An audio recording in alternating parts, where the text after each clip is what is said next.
Hello everyone and welcome back to the Horror Hut. Now, I know a lot of you use these videos to sleep, so before you drift off I thought it would be a fun idea if everyone can leave a comment to let me know where you are listening from in the world. Also like and subscribe if you are enjoying the episodes. Right, let's get comfy and relax and let's begin. I had just finished a long shift at the restaurant and was eager to get home. The city was alive with people, cars, and the usual noise that filled the night. My feet ached, and all I could think about was getting back to my apartment, kicking off my shoes, and relaxing. I usually took the main streets, but I was exhausted and decided to take a shortcut through an alley. It was something I'd done before without any problems. The alley was narrow and dark, with tall buildings on either side. I walked quickly, hoping to shave a few minutes off my journey. Halfway through, I heard footsteps behind me. At first, I thought it was just another pedestrian. But the footsteps grew louder, and when I glanced back, I saw a group of men. They were walking together, their eyes fixed on me. My heart started to race. I tried to stay calm and picked up my pace, hoping they would pass by or turn off. But they didn't. They kept following me, their footsteps echoing off the walls. I could feel their eyes on my back, and a chill ran down my spine. I reached into my bag for my phone, thinking I could call someone or at least pretend to be on a call. My hands were shaking, and I struggled to unlock it. The men were getting closer, and I knew I had to do something fast. There was a turn up ahead that led to another alley. I took it, hoping to lose them. But when I looked back, they were still there, and they had spread out, blocking my way back. Panic set in. I felt trapped. I started running, my breath coming in short gasps. My mind raced, trying to come up with a plan. I spotted a fire escape ladder hanging low enough to reach. Without thinking, I jumped and grabbed it, pulling myself up. My arms burned from the effort, but I managed to climb a few rungs before looking down. The men had reached the ladder. One of them jumped up and tried to grab my foot.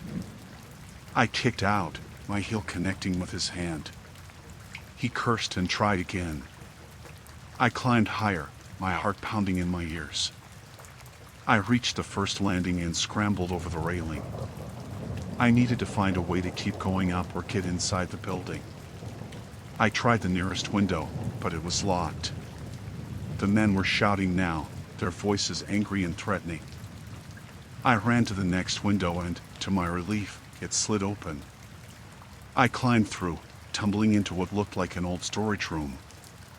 I quickly closed the window and locked it, hoping it would slow them down. The room was dark and filled with dusty furniture and boxes. I could hear the men outside, banging on the fire escape and trying to force the window open. I needed to hide or find a way out. I moved quietly through the room, looking for another door. My eyes adjusted to the darkness, and I saw a door at the far end. I crept towards it, praying it wasn't locked. My hand shook as I turned the knob. It opened, and I slipped through, closing it softly behind me.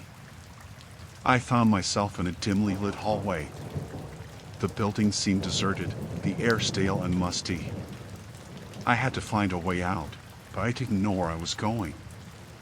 I followed the hallway, listening for any sounds of the men. At the end of the hall, I saw a stairwell. I hurried down the stairs, my footsteps echoing in the empty space.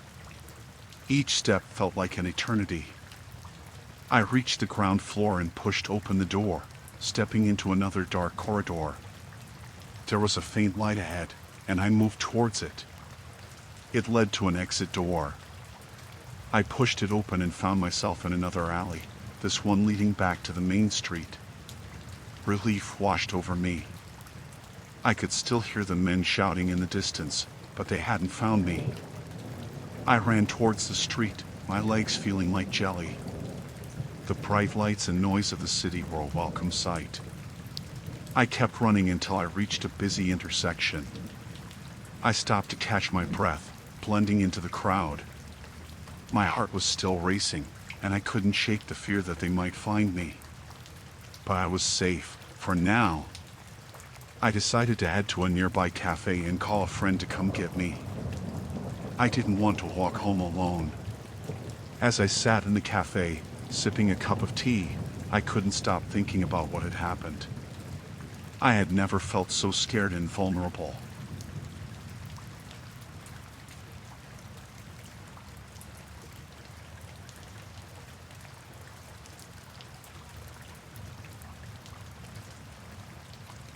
I decided to go for a jog late at night. The air was cool, and the streets in my suburban neighborhood were quiet. I liked running at this time because there were no distractions, just me and the pavement. I put on my running shoes and left the house, starting at a slow pace to warm up. The first part of my route was along well-lit streets. Everything seemed normal. I picked up my pace and enjoyed the rhythmic sound of my footsteps. As I turned down a side street that had fewer streetlights, I noticed a car drive past me. Its headlights were off, which struck me as odd.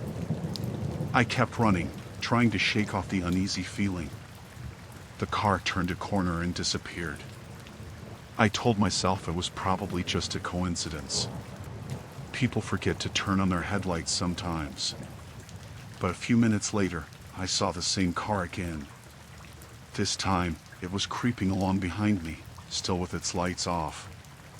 My heart rate sped up, not just from the run but from fear. I glanced over my shoulder, trying to get a good look at the car. It was too dark to see much, but I could tell it was a sedan. I tried to convince myself it was nothing, just someone being weird. I kept running, but now my mind was racing. The car continued to follow me, maintaining a slow, steady pace. I took a deep breath and decided to change my route, turning down another street that led to a busier road. Maybe the car would stop following me if I was around more people. But the car turned too, still following me. I felt a knot form in my stomach. I was getting closer to the busier road, but I didn't feel safe. I needed to find somewhere to hide and call for help. I saw a park up ahead and decided to cut through it, hoping to lose the car. I sprinted across the grass, weaving between trees and playground equipment. The park was dark, but I knew it well. I glanced back and saw the car stop at the park entrance. The driver didn't get out. They were waiting, watching. I ran to a cluster of trees and crouched down, pulling out my phone with trembling hands. I dialed 911, my breath coming in short gasps. The operator answered, and I tried to explain what was happening as quietly as I could. "There's a car following me," I whispered. "They've been stalking me during my jog. I'm in the park near Maple Street." The operator asked for more details, and I gave them as best I could. They assured me that police were on the way and told me to stay hidden. I hung up, my eyes darting around the park, trying to spot the car again. A few minutes later, I heard footsteps on the gravel path. My heart pounded in my chest. I peeked out from behind the tree and saw a man walking towards the playground. He was tall and wearing dark clothes. I couldn't see his face clearly, but he moved with purpose, like he was searching for something. Or someone. I pressed myself against the tree, trying to make myself as small as possible. The man walked past the playground, looking around. He was getting closer to where I was hiding. I held my breath, hoping he wouldn't see me. Just then, I heard sirens in the distance. The man froze, his head snapping towards the sound. He turned and hurried back towards the car. I peeked out again and saw him get in and drive off, still with the headlights off. I waited until the police arrived before coming out of my hiding spot. I flagged them down and told them what had happened. They took my statement and assured me they would patrol the area and try to find the car. I felt a mix of relief and lingering fear. The officers offered to give me a ride home, and I gladly accepted. As we drove back to my house, I couldn't stop thinking about how close I had come to. I didn't even want to imagine. I thanked the officers and went inside, locking the door behind me. I couldn't sleep that night. Every time I closed my eyes, I saw the car with its dark, menacing silhouette. I kept hearing those footsteps on the gravel path, getting closer and closer. I knew I wouldn't be going for any more late-night jogs. The neighborhood didn't feel safe anymore. In the days that followed, I kept looking over my shoulder, half expecting to see that car again. The police never found the driver. It left me with a sense of unease that I couldn't shake. I changed my routine, started jogging in the mornings instead, and stayed in well-lit areas. I shared my experience with a few friends, and they were shocked. They told me to be careful and to always carry my phone with me. I took their advice to heart. Even now, the memory of that night is vivid. The fear, the adrenaline, the sense of being hunted. It all stays with me. I'm just grateful I made it out safe. But I'll never forget how close it was, how real the danger felt. And I'll always be on guard, just in case.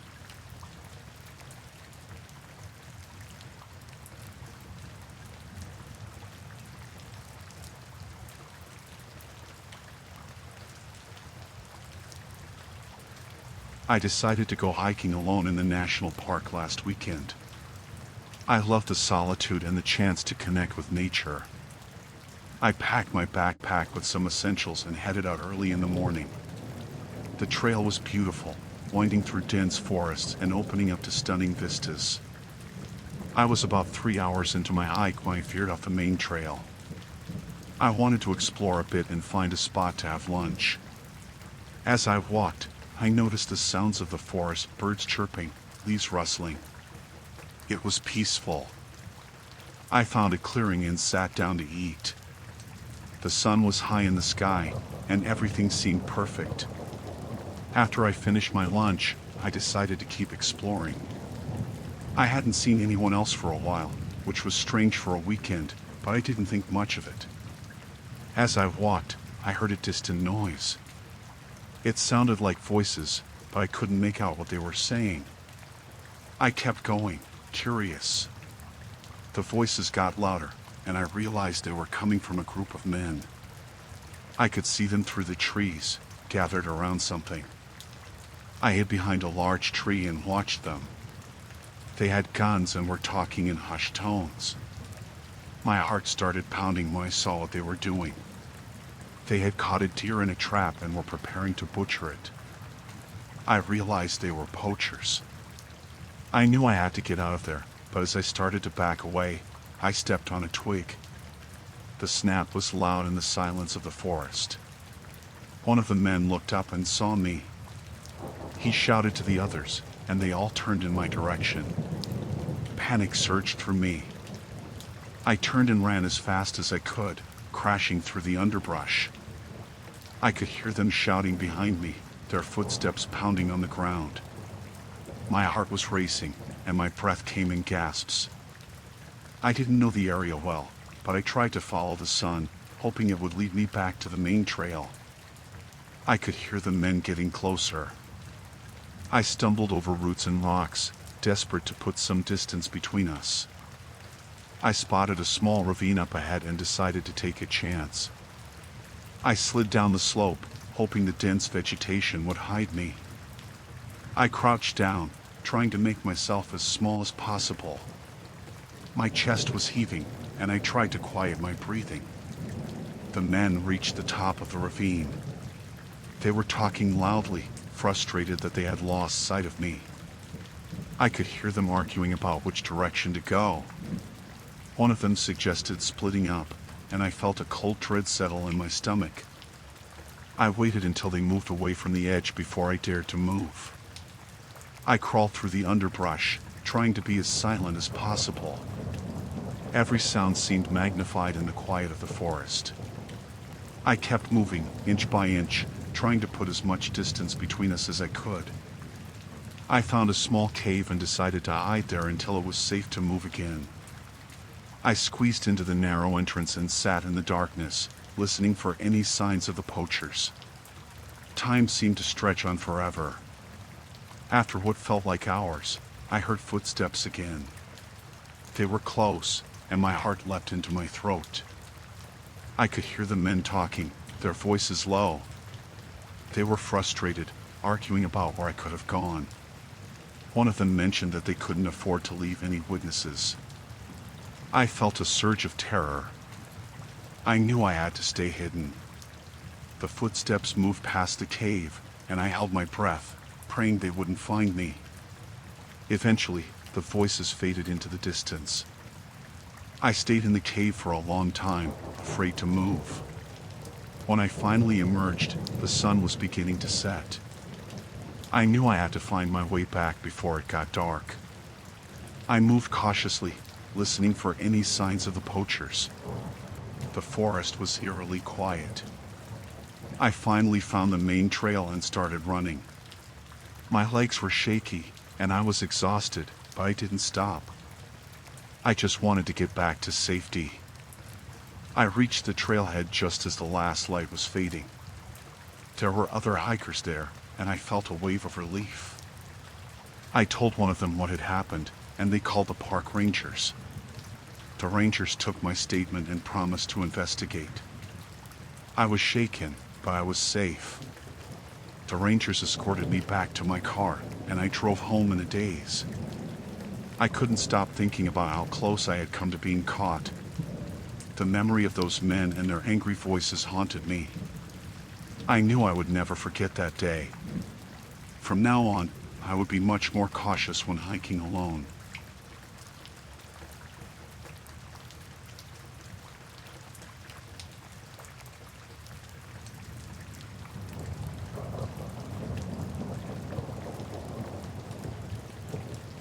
I had been driving for a rideshare company for about 6 months. It was mostly easy money, and I enjoyed meeting new people. It was a Friday night, and the city was alive with energy. My car was clean, my gas tank was full, and I was ready for a busy shift. I got a ping for a pickup in a quieter part of town. The passenger's name was Jason. I drove over and waited outside the address. A man in his mid-30s, wearing a hoodie pulled low over his face, approached the car. He glanced around before getting in the back seat. "Jason?" I asked, glancing in the rearview mirror. "Yeah, that's me," he replied, his voice flat.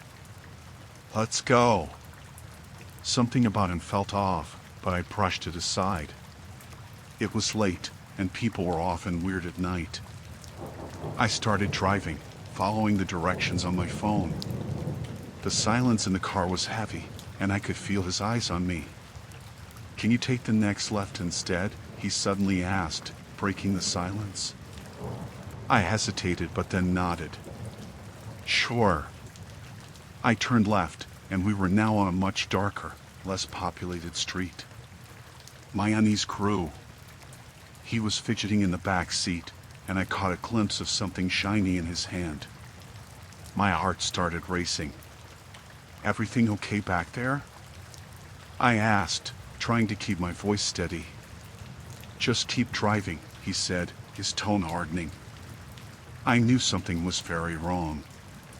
I kept glancing at the rearview mirror, trying to see what he was holding. It looked like a gun. My palms were sweating, and I struggled to keep my breathing calm. "Where are we headed?" I asked, hoping to keep him talking. "Out of the city," he replied. "Just keep driving." I didn't know what to do. I couldn't let him take me out of the city. I needed to think fast. My mind was racing, trying to figure out a way to get out of this situation alive. I remembered there was a gas station a few miles ahead, and I decided to head there. "I need to stop for gas," I said, trying to sound casual. "Fine, make it quick," he said, shifting in his seat. I pulled into the gas station and parked next to a pump. "I'll just be a minute," I said, getting out of the car. My legs felt weak as I walked into the station. The attendant was behind the counter, a young guy who looked bored. I approached him, trying to stay calm. "Call the police," I whispered, my voice shaking. "The guy in my car has a gun." The attendant's eyes widened, but he nodded and reached for the phone. I walked back to the car, my heart pounding. I needed to buy some time until the police arrived. "Had to grab a drink," I said, holding up a bottle of water as I got back in. "Let's go," Jason snapped, his eyes darting around nervously. I started the car and pulled out of the gas station, driving slowly, hoping to see the flashing lights of a police car soon. The silence was suffocating, and I could feel his tension growing. "Faster," he ordered, leaning forward. I pressed down on the gas, but my eyes kept scanning the road for any sign of help. Just then, I saw the blue and red lights flashing in the distance. Relief washed over me, but I knew I had to be careful. "What the hell is that?" Jason yelled, noticing the lights too. I didn't answer. The police car sped past us, heading towards the gas station. Jason cursed under his breath, and I took a deep breath, trying to stay calm. "We need to change cars," he said suddenly. "Pull over." My mind raced. I couldn't let him take me. As I pulled over, I spotted a construction site up ahead. I had an idea, but it was risky. "All right," I said, stopping the car. "Just don't shoot." He opened the door and got out, still holding the gun. I waited until he was halfway around the car, then I slammed my foot on the gas, speeding off and leaving him behind. I heard him yell and a shot rang out, shattering my rear window. I ducked, my hand shaking on the wheel, but I kept driving. I could see the police lights in my mirror, and I knew I had to get to them. I reached the construction site and saw a police car parked nearby. I pulled up next to it, and an officer jumped out, his gun drawn. "Help!" I yelled, scrambling out of the car. "He's got a gun." The officer took cover behind his car and called for backup. More police cars arrived within minutes, and they swarmed the area. I was shaking, my heart racing, but I knew I was safe now. They found Jason hiding in a nearby alley, his gun still in his hand. He was arrested and taken away. The police told me he was a fugitive, wanted for several crimes. I couldn't believe I had picked him up. It took a while for my nerves to settle, but I was just glad to be alive. The police praised me for keeping my cool, but I knew it was mostly luck. I quit driving for the rideshare company after that. I couldn't risk another night like that. Looking back, it felt like a nightmare, but it was real. And it reminded me how quickly things can go wrong.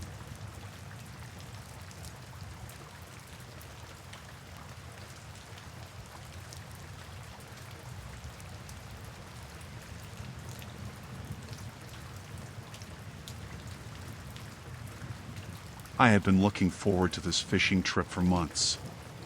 The remote lake was supposed to be a peaceful getaway, a place to clear my head and enjoy some quiet time. I had packed my gear, some food, and enough supplies for a couple of days. The drive was long, and the road turned from pavement to gravel, and then to a narrow dirt path. The lake was isolated, surrounded by dense woods. It was perfect. I set up my tent near the water's edge, unloaded my gear, and prepared my fishing rod. The lake was calm, and the sound of the water lapping against the shore was soothing.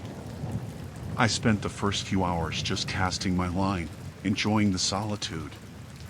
The sun was setting, painting the sky in shades of orange and pink. It was everything I had hoped for. As it got dark, I made a small fire and cooked some dinner. I was feeling relaxed, thinking about the next day and the fish I might catch. The night was quiet, The only sounds were the crackling of the fire and the occasional splash from the lake. I decided to turn in early, wanting to be up at dawn to start fishing again. I woke up just as the sun was rising. The lake was shrouded in a light mist, and everything was still. I grabbed my rod and headed to the water. After a couple of hours of fishing, I heard the sound of a motorboat approaching. I looked up and saw a small boat with 3 men in it. They were coming towards my camp. I waved, trying to be friendly, but they didn't wave back. As they got closer, I could see they didn't look too happy. They pulled up to the shore and got out. The leader, a tall man with a scruffy beard, walked up to me. "You're on private land," he said, his voice gruff. "This is our territory." I was taken aback.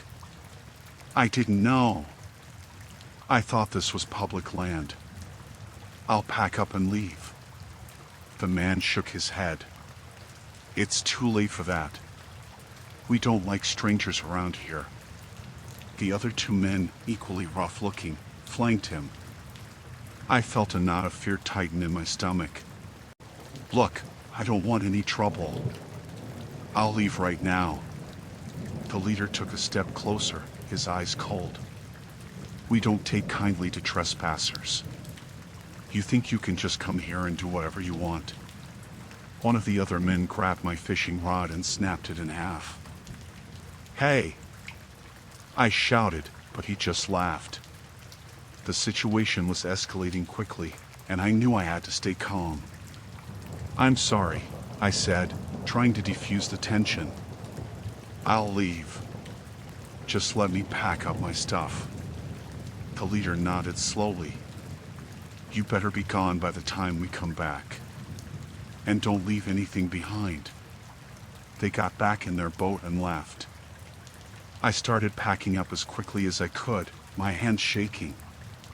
I could hear the boat circling the lake. I had a bad feeling they wouldn't just leave me alone.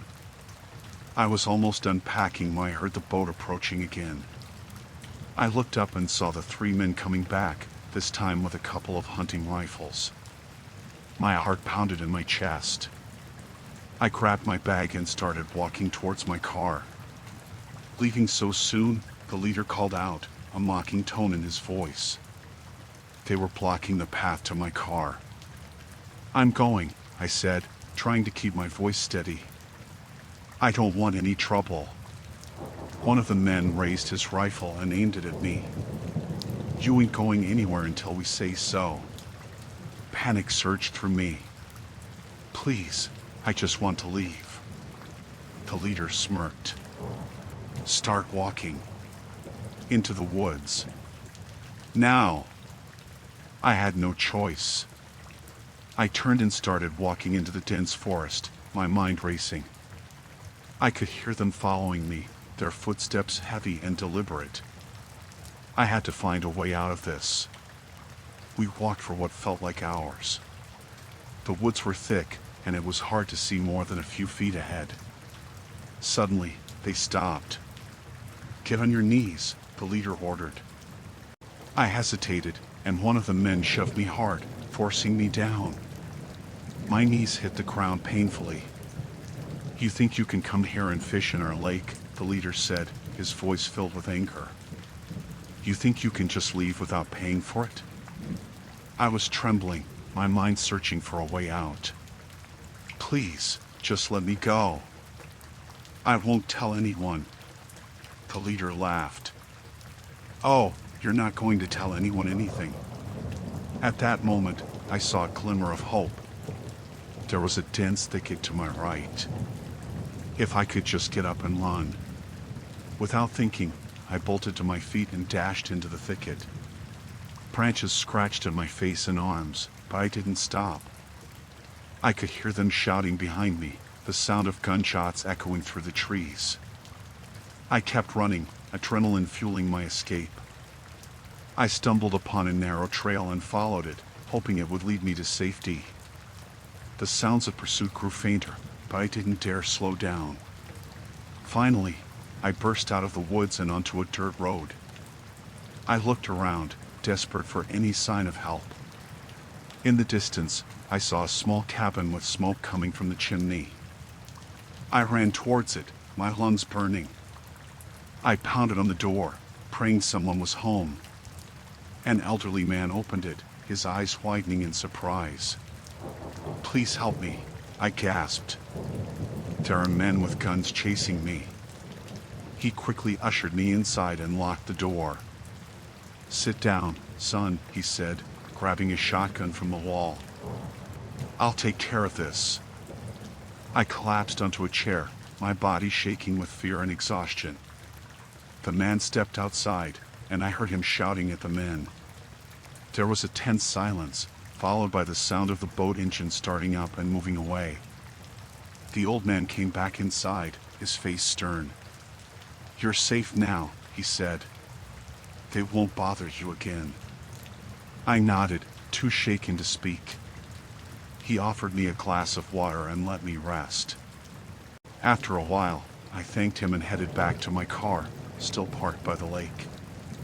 I packed up the rest of my things and drove away, vowing never to return to that place again. The fear from that day stayed with me for a long time. I never expected a simple fishing trip to turn into a fight for my life.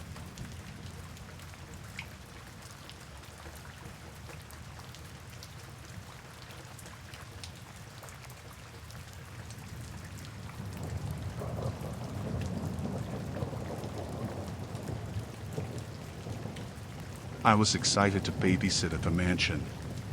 It was the biggest house I had ever seen, with long hallways, rooms I could get lost in, and expensive furniture everywhere.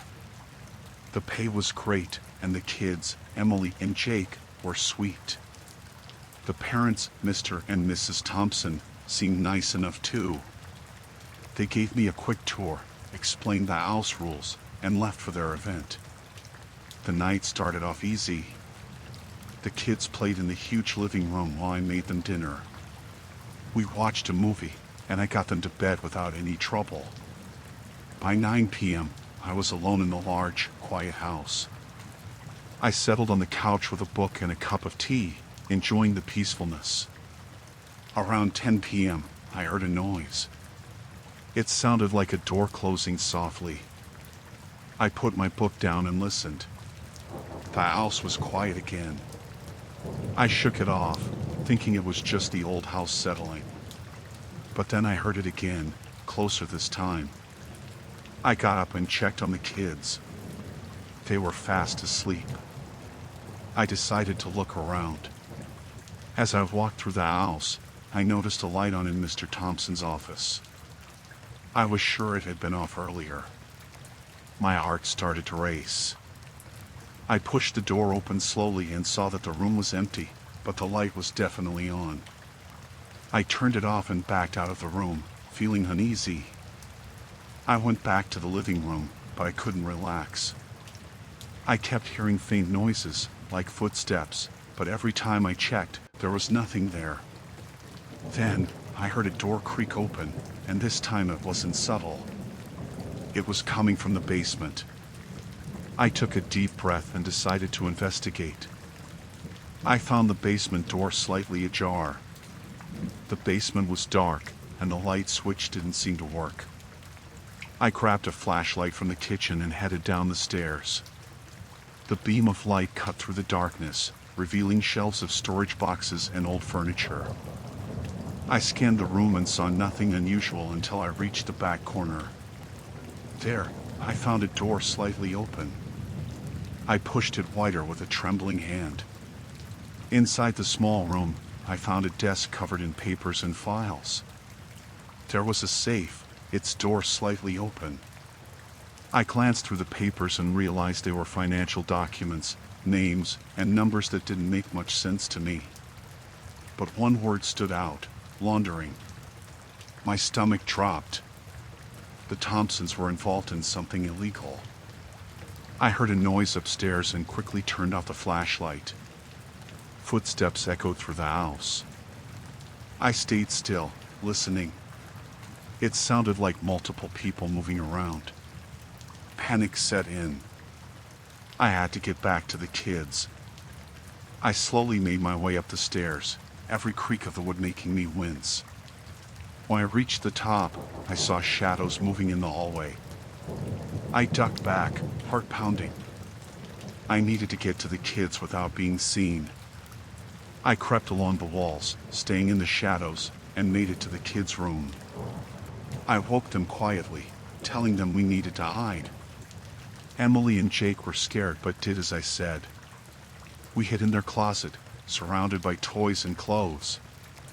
I heard voices outside the door, men talking in hushed tones. They were looking for something. I held my breath, praying they wouldn't check the closet. The door creaked open, and I heard footsteps entering the room. I could see their shadows through the crack in the closet door. "Check the office again," one of the men said. They must have hidden it somewhere. They left the room, and I let out a silent sigh of relief. We needed to get out of the house. I led the kids out of the closet and towards the back door. The house was a maze, and it was hard to avoid the men. We made it to the kitchen, and I grabbed the phone to call the police, but the line was dead. They must have cut it. I led the kids to the back door, but just as I opened it, one of the men spotted us. "Hey!" he shouted. We ran into the yard, my heart racing. I heard him chasing us, his footsteps getting closer. We made it to the edge of the property, where there was a small gate leading to the neighbor's yard. We squeezed through the gate and ran to the neighbor's house. I pounded on the door, praying someone would answer. Lights came on inside, and an elderly woman opened the door. "Please, help us," I gasped. "Call the police." She quickly ushered us in and locked the door. She called the police while I tried to calm the kids down. We could hear the men outside, but they didn't try to follow us into the neighbor's house. The police arrived quickly and arrested the men. They searched the Thompsons' house and found more evidence of their crimes. It turned out the Thompsons had been laundering money for a criminal organization. The men who broke in were their associates, looking for documents that could incriminate them. The police assured me that the kids and I were safe, but I couldn't shake the feeling of fear that had gripped me that night. The Thompsons were arrested, and the kids went to stay with relatives. I was hailed as a hero for protecting them, but all I could think about was how close we had come to something terrible happening. That night changed me. I never took safety for granted again, and I never babysat in a big, empty house after dark ever again.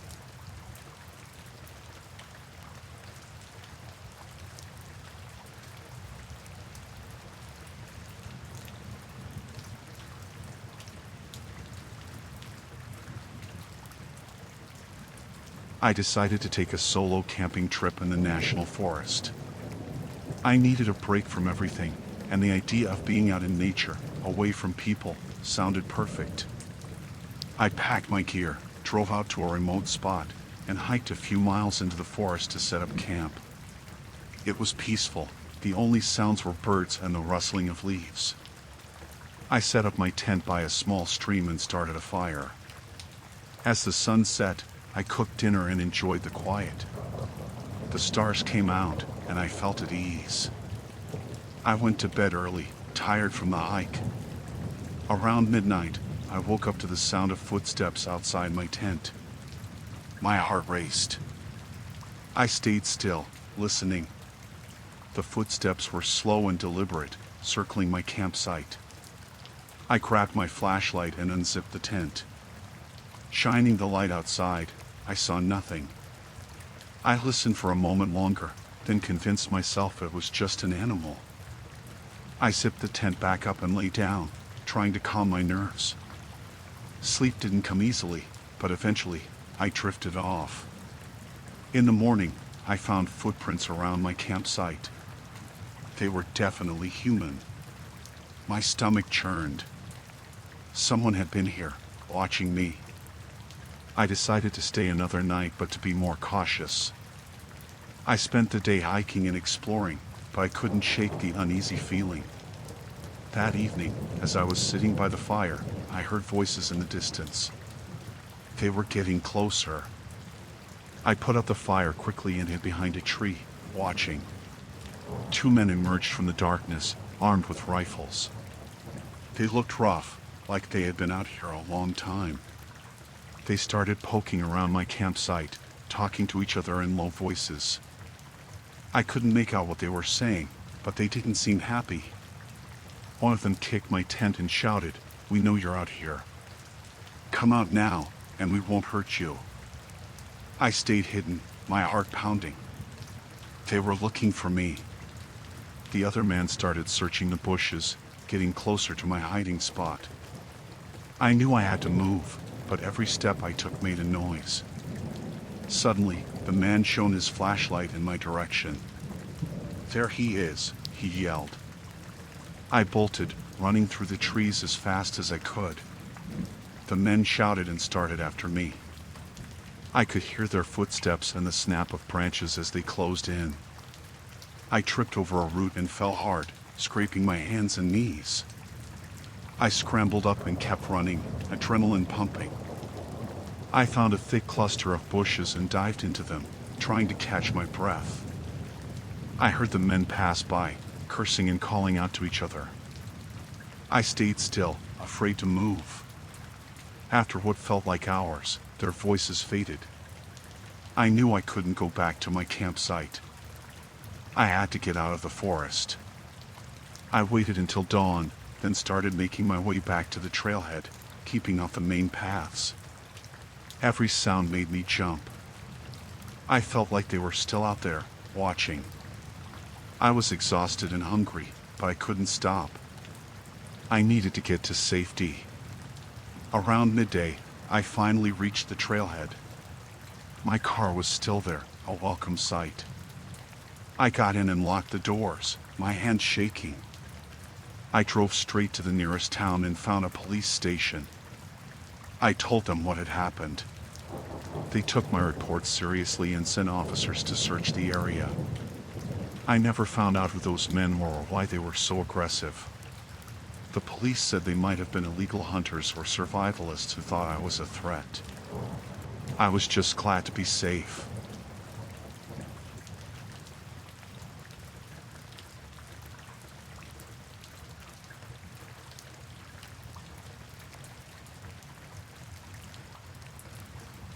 I moved to a quiet coastal town to get away from the chaos of the city. It was peaceful, with beautiful beaches and friendly locals.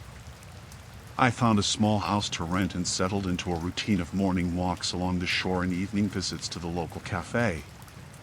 It was the perfect place to clear my mind and find some peace. One evening, I decided to take a walk along the pier. The sun was setting, casting a warm glow over the water. As I walked, I noticed a small boat docking and a group of men unloading something. At first, I didn't think much of it, but something about the way they were moving caught my attention. They were looking around nervously, and their movements were quick and deliberate. Curiosity got the better of me, so I found a spot where I could watch without being seen. As the men unloaded the boat, I saw they were moving people. They were blindfolded and had their hands tied. My heart started pounding. I couldn't believe what I was seeing. It looked like they were trafficking people. I pulled out my phone to take some pictures, but I was too far away to get a clear shot. I knew I had to get closer, but I didn't want to get caught. I waited until the men had moved the people into a nearby warehouse and then followed, staying hidden in the shadows. When I got closer, I could hear the men talking. They were discussing shipments and payments. I felt sick to my stomach. This was bigger than I had imagined. I knew I had to do something, but I wasn't sure what. I decided to take a few pictures of the warehouse and then go to the police. As I was about to leave, I heard footsteps behind me. Before I could react, someone grabbed me from behind and covered my mouth. I struggled, but the person was too strong. They dragged me into the warehouse and threw me to the ground. The men I had been watching surrounded me, their faces angry and menacing. "What do we have here?" one of them sneered. "A little spy?" I tried to explain that I wasn't a threat, but they didn't believe me. They searched me and found my phone. When they saw the pictures, they knew I had seen too much. They tied my hands and blindfolded me, just like the people they had brought in. I was thrown into a small, dark room. The air was damp and smelled of mold. I could hear the muffled sounds of people crying and pleading. My heart was racing, and I felt a wave of panic wash over me. I had no idea what they were going to do to me. Hours passed, though it felt like days. I was hungry and thirsty, and my wrists were sore from the ropes. Every sound made me jump, fearing they were coming for me. I thought about my family and friends, wondering if I would ever see them again. Finally, the door creaked open. 2 men came in and dragged me out of the room. They took me to a larger room where the leader was waiting. He looked at me with cold, calculating eyes. "You've seen too much," he said. "We can't let you go." I pleaded with them, saying I wouldn't tell anyone, but they didn't believe me. They discussed what to do with me, and I could hear the fear in my own voice as I begged for my life. I knew I had to escape, but I didn't know how. They left me alone in the room, tied to a chair. I struggled against the ropes, trying to free my hands. It seemed hopeless, but I couldn't give up. I had to find a way out. I managed to loosen the ropes just enough to slip one hand free. With my heart pounding, I untied the rest of the ropes and stood up, my legs trembling. I crept to the door and peeked out. The hallway was empty. I slipped out of the room and moved quietly down the hall, looking for an exit. I could hear voices nearby, so I ducked into a small office. I found a phone on the desk and quickly dialed 911. I whispered my location and what was happening, then hung up before anyone could find me. I knew I had to hide until help arrived. I found a closet and squeezed inside, closing the door behind me. I could hear the men searching for me, their voices angry and frustrated.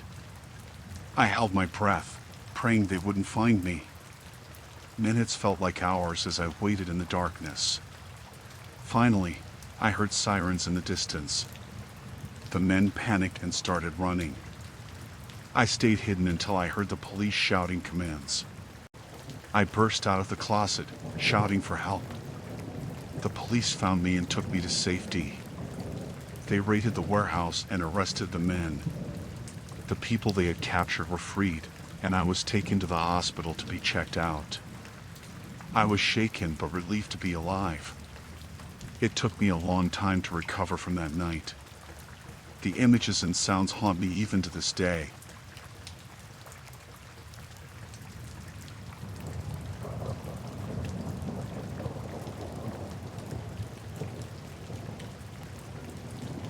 I was on a cross-country road trip, driving from New York to California. It was a long drive, but I loved the open road and the feeling of freedom. On the 3rd day, somewhere in the Midwest, I decided to stop at a small diner for lunch. It was an old place, the kind you see in movies, with neon signs and red vinyl booths. I walked in and took a seat at the counter. There were only a few other customers, and the waitress, an older woman with a kind smile, brought me a menu. I ordered a burger and a coffee, hoping to get back on the road quickly. As I waited, I noticed 2 men sitting in a corner booth, talking quietly. They looked rough, like they had seen some hard times. At first, I didn't pay much attention to them. I was more focused on my food and checking the map for my next stop. But then I heard a few words that caught my attention. One of the men said something about taking care of him tonight and making sure there are no witnesses. My heart started to race. I tried to act natural, but my hands were shaking. I kept my head down, but I listened closely. The more I heard, the more it became clear they were planning to kill someone. They mentioned a name and a location, talking about how they would make it look like an accident. I felt sick to my stomach. I had to tell someone, but I didn't want to get caught. Just then, the waitress brought my food. I tried to eat, but I could barely swallow. My mind was racing, trying to figure out what to do. I decided I would finish my meal and then call the police once I was back in my car. But as I was about to leave, one of the men got up and walked towards the restroom, passing right by me. He glanced at me, and for a moment, I thought he knew I had been listening. I paid my bill and walked out to my car, trying to stay calm.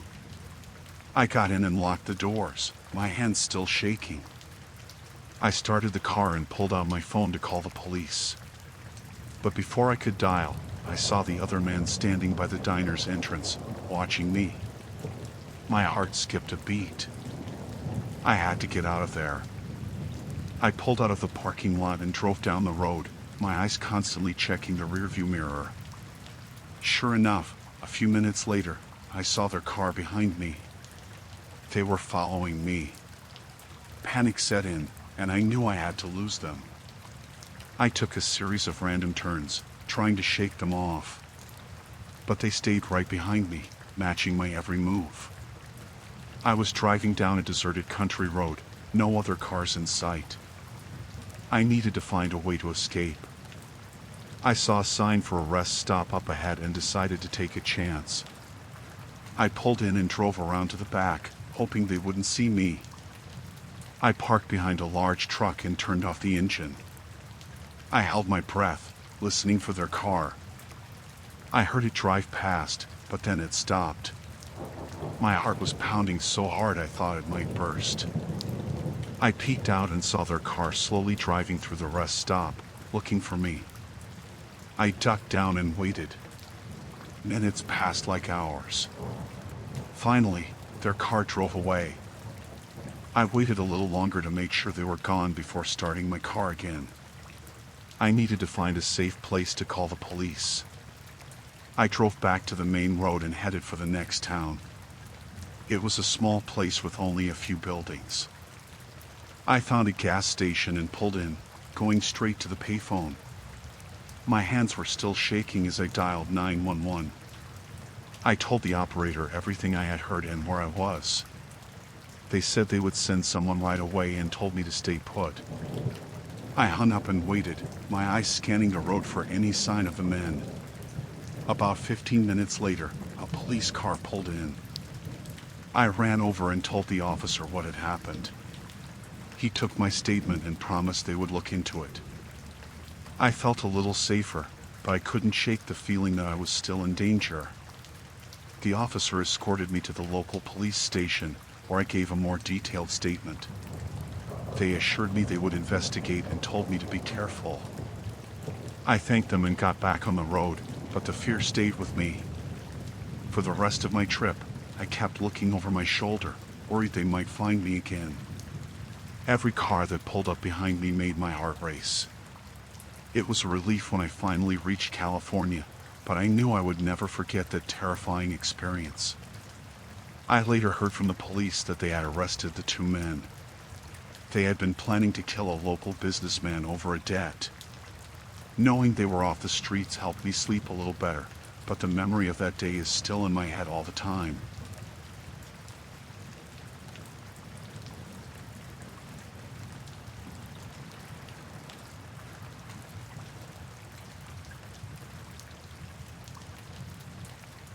I was house sitting for my aunt in a quiet rural area. She had a cozy little place surrounded by fields and woods. It was supposed to be a peaceful getaway for me while she visited her sister. The first couple of days were just that. Peaceful. The third day, I noticed something odd about the house next door. It was an old farmhouse, run down and usually empty. I knew my aunt said no one lived there, but that afternoon, I saw a car parked out front. I thought maybe someone had bought the place and was checking it out. Later that evening, I saw lights on in the house. They were bright, too bright for a house like that. They stayed on all night, and I found it strange. I tried not to think too much about it, but I couldn't help feeling uneasy. The next morning, I saw more cars arriving. Men got out and went into the house, carrying large bags and boxes. They looked rough, not the type you'd expect to see moving into a quiet country home. I started to get a bad feeling. As the day went on, I kept an eye on the house. I saw smoke coming from one of the windows. It didn't look like normal smoke from a chimney, more like something was burning inside. I tried to brush it off, but my curiosity got the best of me. That evening, I decided to take a closer look. I walked my dog along the edge of the property, trying to get a better view without being obvious. The men were moving around inside, and I could hear the hum of machinery. I realized they weren't moving in, they were setting something up.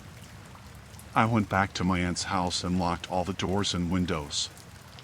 I couldn't shake the feeling that something illegal was going on next door. I decided to call my aunt and tell her what I had seen. She agreed it sounded suspicious and told me to stay inside and be careful. The next day, I tried to go about my routine, but I was too on edge. I saw more cars coming and going, and the men were always carrying things in and out. I knew I had to do something, but I wasn't sure what. That night, I heard loud noises coming from the house. It sounded like a fight. I peeked out the window and saw the men arguing in the yard. One of them had a gun. I froze, realizing how dangerous the situation was. I decided to call the police. I explained everything I had seen and heard. They told me to stay inside and keep my doors locked. They said they'd send someone to check it out. I waited anxiously, watching the house next door. The men were still outside, shouting at each other. I saw one of them glance in my direction, and my heart skipped a beat. I quickly moved away from the window. A few minutes later, I heard a car pull up to my aunt's house. I looked out and saw a police cruiser. Relief washed over me. I went to the door to let the officer in.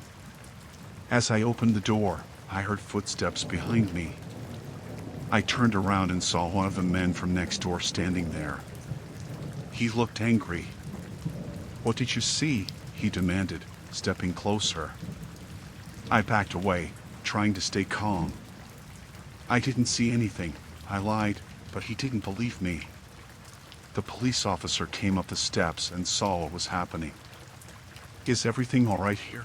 he asked, his hand on his holster. The man glared at me, then turned and walked away. The officer escorted me back inside and took my statement. He told me they had been investigating the house next door for some time, suspecting it was being used as a drug lab. They thanked me for calling and said they'd take it from there. The police raided the house that night. They arrested the men and confiscated everything inside. It turned out the place was being used to manufacture drugs, just like I had suspected. I stayed at my aunt's house until she returned, but I never felt completely safe again.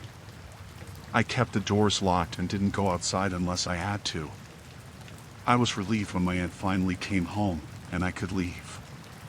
The experience left me shaken. I learned how quickly a peaceful place could become dangerous. I was grateful for the police and that nothing worse had happened.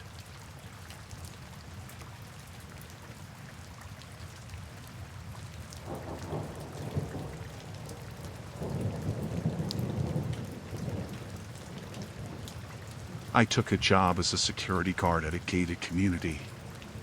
It seemed like an easy gig. The neighborhood was quiet, full of well-off families. My job was to patrol the area, check IDs, and make sure nothing went wrong. I didn't expect much excitement, but that changed quickly. One evening, I was doing my rounds when I noticed a man I'd never seen before. He was standing outside one of the houses, just staring at it. He wore a hoodie, and I couldn't see his face clearly. Something about him felt off. I approached him, asking if he needed help. He turned quickly, his face hidden in the shadows. "Just visiting a friend," he muttered and walked away. I watched him go, but he never entered a house. Instead, he disappeared around a corner. I went back to the security office and checked the visitor logs. There was no record of anyone visiting that address. It bothered me, but I tried to shake it off. Maybe he was lost, I thought. A few days later, I saw him again, this time near the playground. He was watching the kids play. I approached him again, but he walked away before I could say anything. I reported it to my supervisor, who told me to keep an eye out but not to worry too much. That night, I couldn't sleep. I kept thinking about the man. Who was he? Why was he hanging around the neighborhood without a reason? I decided to dig a little deeper. The next day, I checked the security cameras. I found footage of him walking around late at night, looking into windows. He always wore that same hoodie, keeping his face hidden. My gut told me something was very wrong. I started watching the house he seemed most interested in. It belonged to a man named Mr. Collins, who lived alone. He was a quiet guy, kept to himself. I didn't know much about him, but I decided to do some checking. I ran a background check on Mr. Collins. What I found made my blood run cold. His real name was Michael Tate, and he was a wanted criminal. He had been on the run for years, suspected of several violent crimes. I couldn't believe it. How had he managed to live here unnoticed? I reported my findings to my supervisor, who contacted the police. They told us to be cautious and not to alert Tate. They would handle it. I felt a mix of fear and relief. At least something was being done. That night, I couldn't stop thinking about it. I decided to take one last look at the cameras before going home. What I saw terrified me.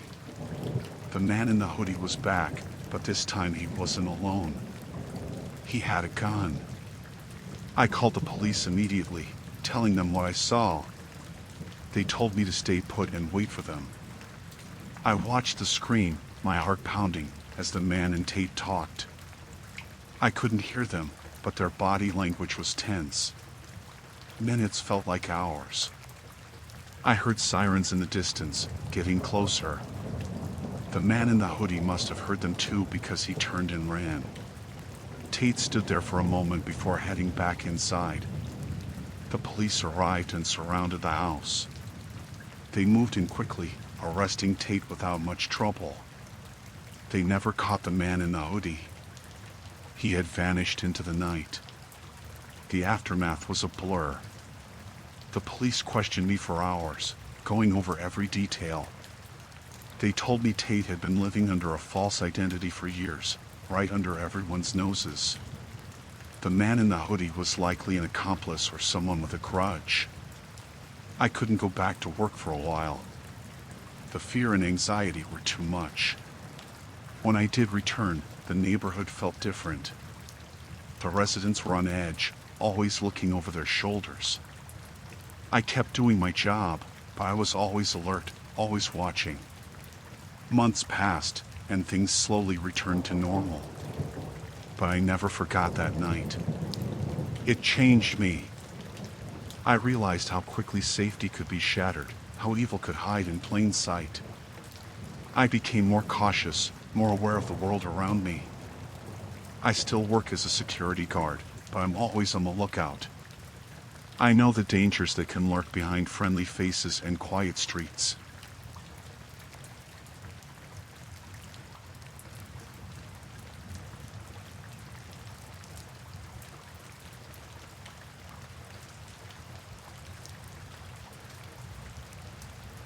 I went to a big music festival last summer with my friends. We were all excited, the atmosphere was electric, and the music was amazing. Everything seemed perfect at first. We danced, laughed, and enjoyed the shows. It was crowded, but that just added to the excitement. After a while, I needed to use the restroom. I told my friends I'd be right back and made my way through the crowd. The lines were long, and it took longer than I expected. By the time I was done, I realized I couldn't see my friends anywhere. I tried calling them, but the reception was terrible with so many people around. I started to get a bit worried. I walked around, trying to find a familiar face or a landmark we had seen earlier. It was getting dark, and the crowd seemed to grow thicker. I felt lost and a bit scared. That's when a man approached me. He looked friendly enough, wearing a festival wristband and holding a map. "Are you lost?" he asked. I nodded, explaining that I had been separated from my friends. He smiled and said he could help. "I've been coming to this festival for years. I know it like the back of my hand," he said. I felt a bit of relief. Maybe he could help me find my way back to the main stage where we had agreed to meet if we got separated. We started walking together, and he pointed out different spots he said were important. As we walked, I noticed he was steering me away from the crowd. I mentioned it, and he said he knew a shortcut. Something didn't feel right, but I was so anxious to find my friends that I ignored my gut feeling. We ended up in a less crowded area, near the edge of the festival grounds. It was darker, and the noise from the stages seemed distant. My heart started to race. I asked him where we were going, and his friendly demeanor changed. He grabbed my wrist tightly and said, "You're not going anywhere until I say so." Panic set in. I tried to pull away, but his grip was strong. He dragged me towards a secluded spot, away from the lights and people. I screamed for help, but the music drowned out my voice. He pushed me against a fence, and I could see the malicious intent in his eyes. I was terrified. Desperation gave me strength. I kicked and struggled, managing to land a hard kick to his shin. He loosened his grip for a second, and I took my chance. I twisted free and ran as fast as I could back towards the crowd. I didn't look back. My heart was pounding, and I was shaking with fear.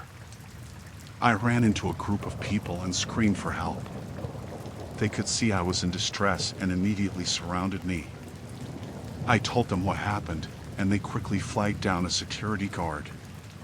The guard took me to a safe area and called the police. They asked me for a description of the man and assured me they would find him. I finally managed to get a hold of my friends. They were frantic, having been looking for me everywhere. We reunited, and I broke down, telling them what happened. They were shocked and angry, and we all stayed together for the rest of the night.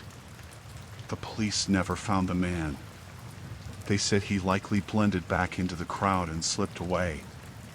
The festival organizers increased security for the rest of the event, but the experience left me shaken. It took me a while to feel safe again. I couldn't stop thinking about how close I came to something terrible. I learned to trust my instincts and be more cautious, especially in large crowds. It was a horrifying experience, but I was grateful to have escaped unharmed. I still go to festivals, but I'm always more aware of my surroundings. I stay close to my friends and make sure we have a plan in case we get separated.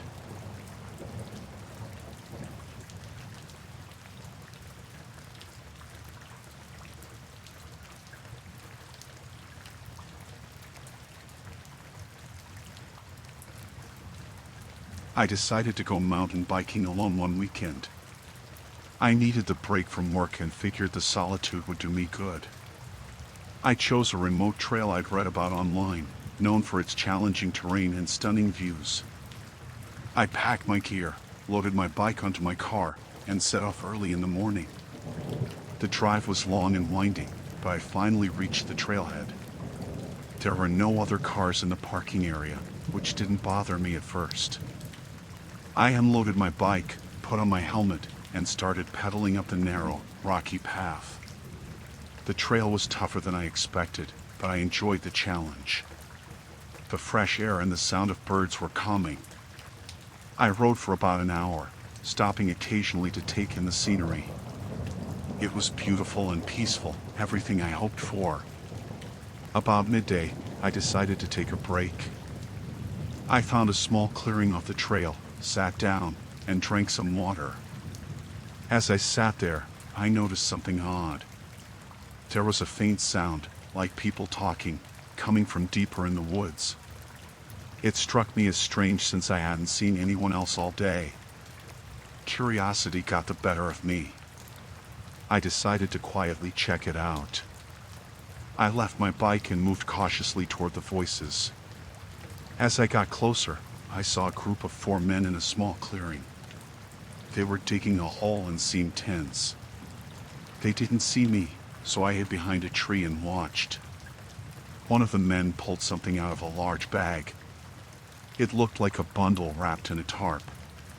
My heart started racing when I realized it was the shape of a human body. I covered my mouth to stop myself from making any noise. They were burying a body. Panic set in. I had to get out of there before they noticed me. I started to back away slowly, but I stepped on a twig. It snapped loudly. The men froze and looked in my direction. I didn't wait to see their reactions. I turned and ran as fast as I could back to my bike. I heard them shouting behind me, and I knew they were coming after me. My legs felt like lead, but adrenaline kept me going. I reached my bike, jumped on, and started pedaling furiously down the trail. My heart was pounding, and my breath came in gasps. The trail was rough, and I had to concentrate to avoid crashing. I glanced back and saw the men running after me. They were shouting, telling me to stop. I pushed harder, knowing I couldn't let them catch me. I rode faster than I ever had before, my focus on the path ahead and getting away. The trail twisted and turned, and I barely managed to stay on it. My mind raced with fear and the need to survive. After what felt like an eternity, I reached a fork in the trail. I took the path that led back toward the parking area. I hoped it would throw them off. I didn't dare slow down to look back. I could still hear their shouts, but they were getting fainter. I finally reached the parking area, my legs burning and my lungs on fire. I threw my bike onto the car rack and jumped into the driver's seat. My hands were shaking so badly that it took a moment to get the key in the ignition. I started the car and sped away, gravel flying behind me. As I drove, I kept checking the rearview mirror, half expecting to see them behind me. But the road remained empty.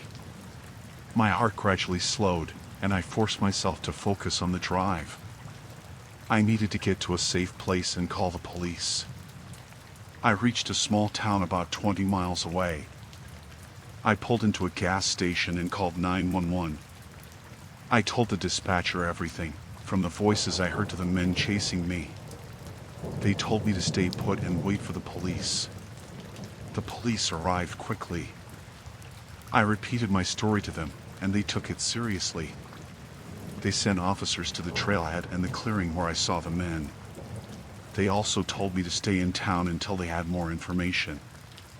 Later that evening, the police informed me they found the clearing and the half-buried body. They hadn't caught the men yet, but assured me they were on it.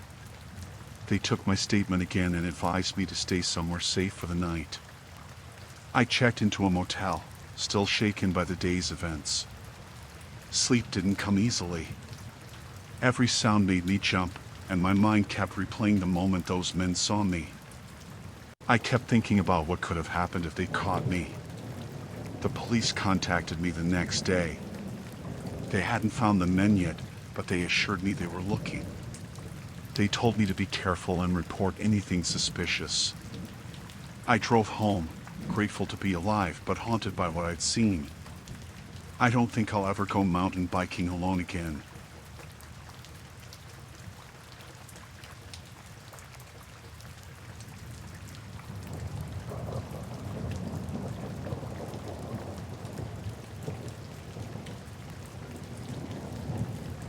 I decided to take a break from the city and booked a weekend at a remote bed and breakfast. I needed the peace and quiet. The place was charming in the photos, a big old house surrounded by trees, far from any town. I thought it would be perfect for some rest and relaxation. I arrived late in the afternoon. The sun was setting, casting long shadows over the gravel driveway. The house looked just like the pictures, but something about it felt off. I shrugged it off as nerves from the long drive. I grabbed my bag and walked up to the front door. The owners, a middle-aged couple named Jane and Tom, greeted me warmly. They seemed nice enough, but there was something in their eyes that made me uneasy. Jane led me to my room, a cozy space with a big bed and a window overlooking the forest. She told me dinner would be ready in an hour. I unpacked and freshened up. As I walked down the creaky stairs, I noticed the house was very quiet.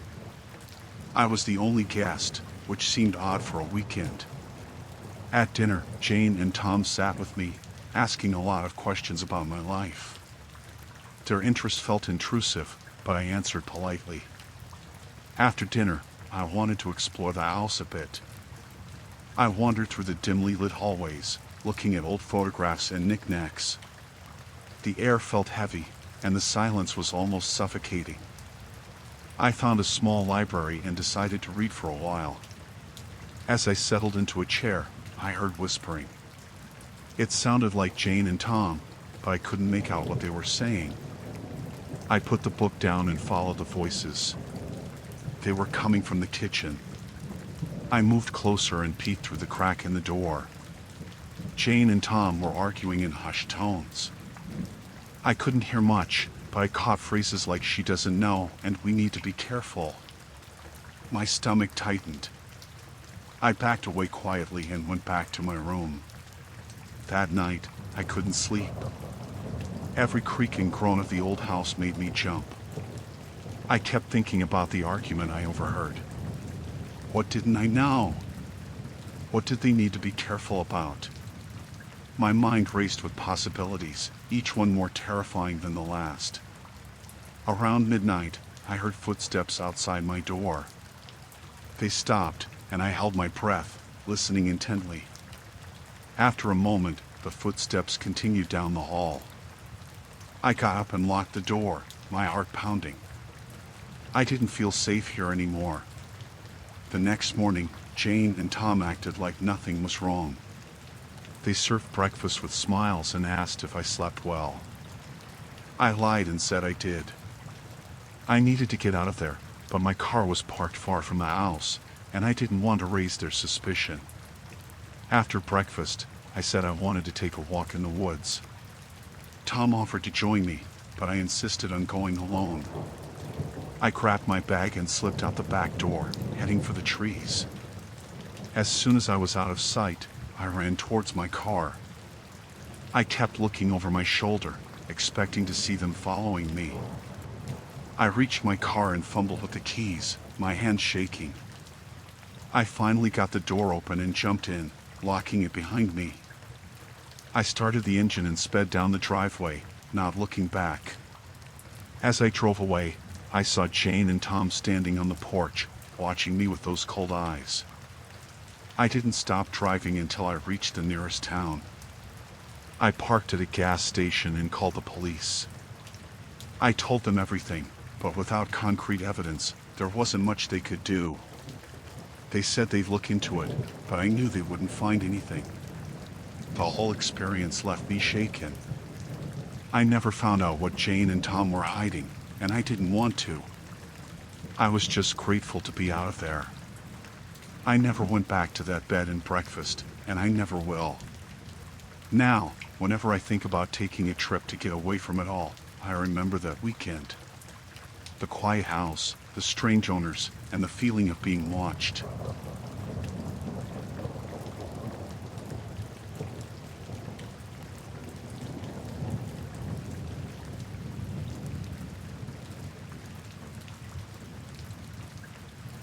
I was traveling alone in Eastern Europe, trying to see as much of the region as I could. I had just arrived in a small town that was off the usual tourist track, hoping to experience something different. The town was quaint, with narrow streets and old buildings, and I was excited to explore. I found a small hotel and checked in. The receptionist was friendly, but I noticed a man sitting in the lobby who kept glancing at me. He looked rough, with tattoos on his arms and a scar across his face. I felt uneasy but told myself it was nothing. After settling in, I decided to walk around and find a place to eat. The streets were quiet, and the few people I saw didn't seem very welcoming. I found a small cafe and ordered some food. As I sat there, I noticed the same man from the hotel standing across the street, watching me. My unease grew, but I tried to ignore it. I finished my meal and headed back to the hotel, feeling paranoid. As I walked, I kept looking over my shoulder, but the man was gone. I reached the hotel and quickly went to my room, locking the door behind me. I tried to shake off the feeling of being watched and went to bed. In the middle of the night, I woke up to a noise outside my door. Before I could react, the door burst open and two men stormed in. One of them was the man from the lobby. They grabbed me and dragged me out of the room. I struggled and shouted, but no one came to help. They took me to a dark, abandoned building on the outskirts of town. They tied me to a chair and started asking questions in a language I didn't understand. I tried to explain that I was just a tourist, but they didn't believe me. They kept calling me a spy and demanding information I didn't have. Hours passed, and the men grew more frustrated. They were rough, hitting me when they didn't like my answers. I was terrified and in pain, unsure if I would make it out alive. I tried to think of a way to escape, but the ropes were tight, and there was no way out. One of the men left the room, leaving me with the man from the hotel. He seemed slightly less aggressive, so I tried to reason with him. I told him I was just a traveler, showed him my passport and travel documents. He looked at them and seemed to hesitate, but then his partner returned, and the questioning continued.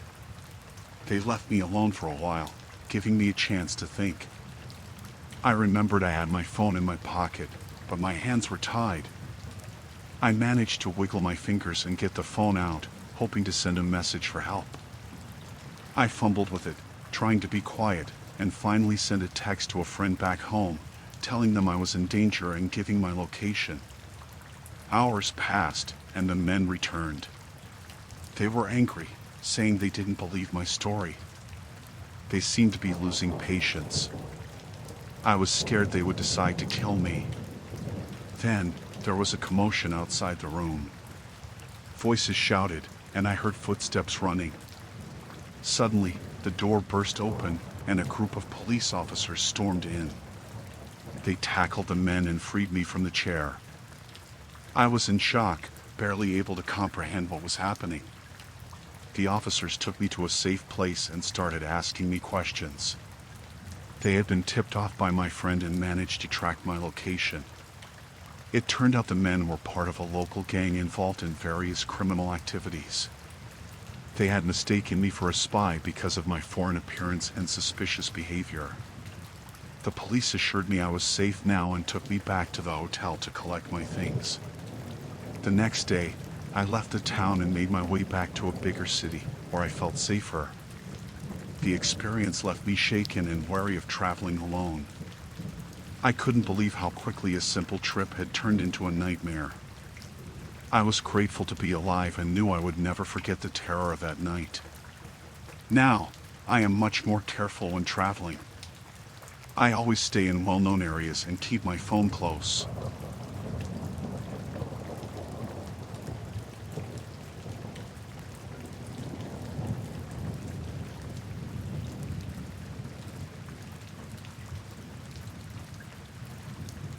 I was working the night shift at the 24-hour gas station. It was always quiet around 3 a.m., with only the occasional truck driver stopping for gas or coffee. That night felt different, though. The air seemed heavier, and I couldn't shake the feeling that something was off. I was behind the counter, restocking cigarettes and gum, when I saw a man walk in. He had a hood pulled up, covering most of his face. I felt a chill run down my spine. He walked straight up to the counter, and I could see his eyes were darting around nervously. "Hey," he said, his voice low and gruff. "Open the register." I froze for a moment, then slowly moved to the register. I had dealt with difficult customers before, but this felt different. As I started to open the drawer, he pulled out a gun and pointed it at me. "Hurry up," he said, his voice shaking slightly. I fumbled with the register, trying to keep my hands steady. I handed him the cash, hoping that would be enough to make him leave. But he didn't move. He just stood there, staring at me. "Open the safe," he demanded. I felt my heart drop. I didn't have the code to the safe. Only the manager had access to it, and he wouldn't be in until morning. I tried to explain this to the man, but he didn't believe me. "Stop lying," he said, waving the gun in my face. "I know you have the code.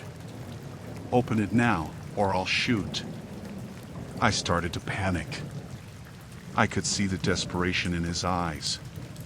He wasn't thinking straight. I tried to stay calm and explained again that I didn't have the code. He didn't want to hear it. "Get on the floor," he ordered. "Hands behind your head." I did as he said, my mind racing. I had to find a way out of this. I remembered the silent alarm button under the counter. If I could just reach it, maybe the police would come in time. He kept the gun trained on me as he walked around the counter. He grabbed my arm and pulled me up, pushing me towards the back room. My mind was screaming, trying to figure out a way to hit the alarm without him noticing. He pushed me into the back room and closed the door behind us. He was getting more agitated by the minute. He demanded again that I open the safe. I kept telling him I couldn't, but he was past listening. He started pacing, the gun still in his hand. I saw my chance. While he was distracted, I inched towards the door, trying to keep my movements slow and unnoticed. My heart was pounding so hard I was sure he could hear it. I made it to the door and slowly reached for the handle. Just as I was about to open it, he turned around and saw me. He lunged at me, grabbing my arm and pulling me back into the room. "Where do you think you're going?" he shouted, his face inches from mine. I could smell his breath, a mix of alcohol and desperation. I didn't have time to think. I swung my arm up, hitting him in the face with my elbow. He stumbled back, surprised. I took my chance and bolted up the door, running towards the front of the store. I dove behind the counter and hit the silent alarm button. The man was right behind me, grabbing at my legs and trying to pull me out. I kicked and screamed, hoping someone would hear me. He finally managed to drag me out from behind the counter. He was furious now, his face red and his eyes wild. He pointed the gun at me again, but before he could say anything, I heard sirens in the distance. He looked towards the door, panic setting in. He knew he didn't have much time. He grabbed the cash from the register and ran out of the store, disappearing into the night. I stayed on the floor, shaking and crying, until the police arrived. They found me there, scared and exhausted. I told them everything, and they promised to find the man who did this. That night changed me. I never worked a night shift again, and I still jump at every loud noise. The police never caught the man, but I try to take comfort in the fact that I survived.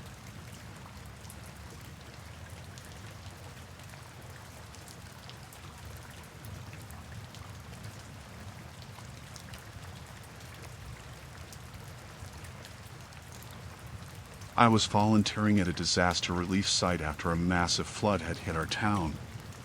People lost their homes, and some lost everything. It felt good to help, to hand out supplies, and to see the relief on people's faces when they got something they needed. I was working long hours, but it was worth it. One evening, I was organizing donations in the back of the warehouse. It was getting late, and most of the other volunteers had gone home. I was about to leave when I heard voices coming from the office. I didn't mean to eavesdrop, but something in their tone made me stop and listen. "We can't keep hiding this," one voice said. It was tense, almost frantic. "Relax," another voice replied. "No one will find out. We have everything under control." I recognized the second voice. It was the head of the relief organization, Mr. Dawson. He was well respected in the community, known for his charity work. Hearing him sound so cold sent a shiver down my spine. I waited until the voices stopped and the office door opened. I quickly hid behind a stack of boxes and watched as Mr. Dawson and another man I didn't recognize walked out. They were carrying a small, heavy-looking box. Once they left, I crept into the office. My heart was pounding, but curiosity got the better of me. Inside, I found documents spread out on the desk. I saw spreadsheets, invoices, and bank statements. Something caught my eye, a list of donations that didn't match the supplies we had been giving out. It looked like a significant amount of money and goods were missing. I took a few photos with my phone, my hands shaking. As I was about to leave, I heard footsteps. I barely had time to eye behind the door when it opened, and Mr. Dawson walked back in. He was talking on his phone. "Yes, we moved the funds. No one suspects a thing," he said. "We'll make another transfer tomorrow." I held my breath, praying he wouldn't see me. After what felt like an eternity, he left again. I slipped out of the office and ran to my car. My mind was racing. I didn't know what to do. I couldn't just ignore what I had found, but I was scared of what might happen if they found out I knew. The next day, I decided to confront one of the other volunteers I trusted, Sarah. She had been there as long as I had and seemed like someone who would know what to do. I showed her the photos, and her face went pale. "This is bad," she whispered. "We need to go to the police." We agreed to meet at the police station after our shifts. That day at the relief site felt like it dragged on forever. I kept looking over my shoulder, expecting someone to figure out what I had done. Mr. Dawson was there, acting normal, but I couldn't shake the feeling that he knew something was up. Finally, my shift ended, and I met Sarah outside. We drove to the police station together. We told the officer on duty everything, showed him the photos, and handed over the documents. He took it seriously and assured us they would investigate. I thought that would be the end of it, but things took a darker turn. The next day, I noticed a black car following me. At first, I thought I was being paranoid, but then I saw the same car outside my house that night. I called Sarah to warn her, but she didn't answer. Panic started to set in. I decided to stay with a friend for a few days. I couldn't shake the feeling that I was being watched. My phone rang, and I saw it was an unknown number. Against my better judgment, I answered it. "You're in over your head," a voice said. It was Mr. Dawson. "Stay out of this, or you'll regret it." I hung up, my hands trembling. I called the police again and told them about the threat. They promised to send someone to check on me, but I didn't feel safe. The following day, I heard that Sarah had gone missing. Her family was frantic, and the police were involved. I knew it was connected to what we had found. I felt guilty, terrified, and helpless. Desperate, I went back to the relief site to look for more evidence. I needed something concrete to bring these people down. As I was searching through the office again, I heard footsteps. This time, I couldn't hide in time. Mr. Dawson and the other man from before caught me. They grabbed me, and I tried to fight, but they were too strong. They dragged me into a back room and tied me to a chair. Mr. Dawson leaned in close, his face twisted with anger. "You should have stayed out of it," he hissed. "Now you're going to disappear, just like your friend." I was terrified, but I couldn't give up. I remembered the silent alarm button I had seen near the entrance earlier. If I could just get free and reach it, maybe I had a chance. They left me alone for a moment, probably to figure out what to do with me. I struggled against the ropes, and finally, I managed to loosen them enough to slip one hand free. I quietly worked on the other hand, my heart pounding in my chest. I heard them coming back, and I knew I had only seconds. I freed my other hand and ran for the door. They saw me and shouted, but I didn't look back. I sprinted to the front of the building and slammed my hand on the silent alarm button. The alarm rang out, louder than I expected. Panic set in as I heard them closing in. I grabbed a heavy wrench from a nearby table and swung it at the first man who reached me. He went down, and I kept running. Sirens wailed in the distance, and I felt a glimmer of hope. The police arrived just as Mr. Dawson lunged at me. They pulled him off and handcuffed him, along with his accomplice. I collapsed on the ground, shaking and exhausted. The police took my statement and reassured me that I was safe now. They found Sarah alive, though shaken, and arrested several others involved in the corruption. It took me a long time to recover from that night. The relief site was shut down, and the community was outraged when the truth came out. I never volunteered there again, but I learned to trust my instincts and stay vigilant. I still think about that night sometimes, about how close I came to disappearing.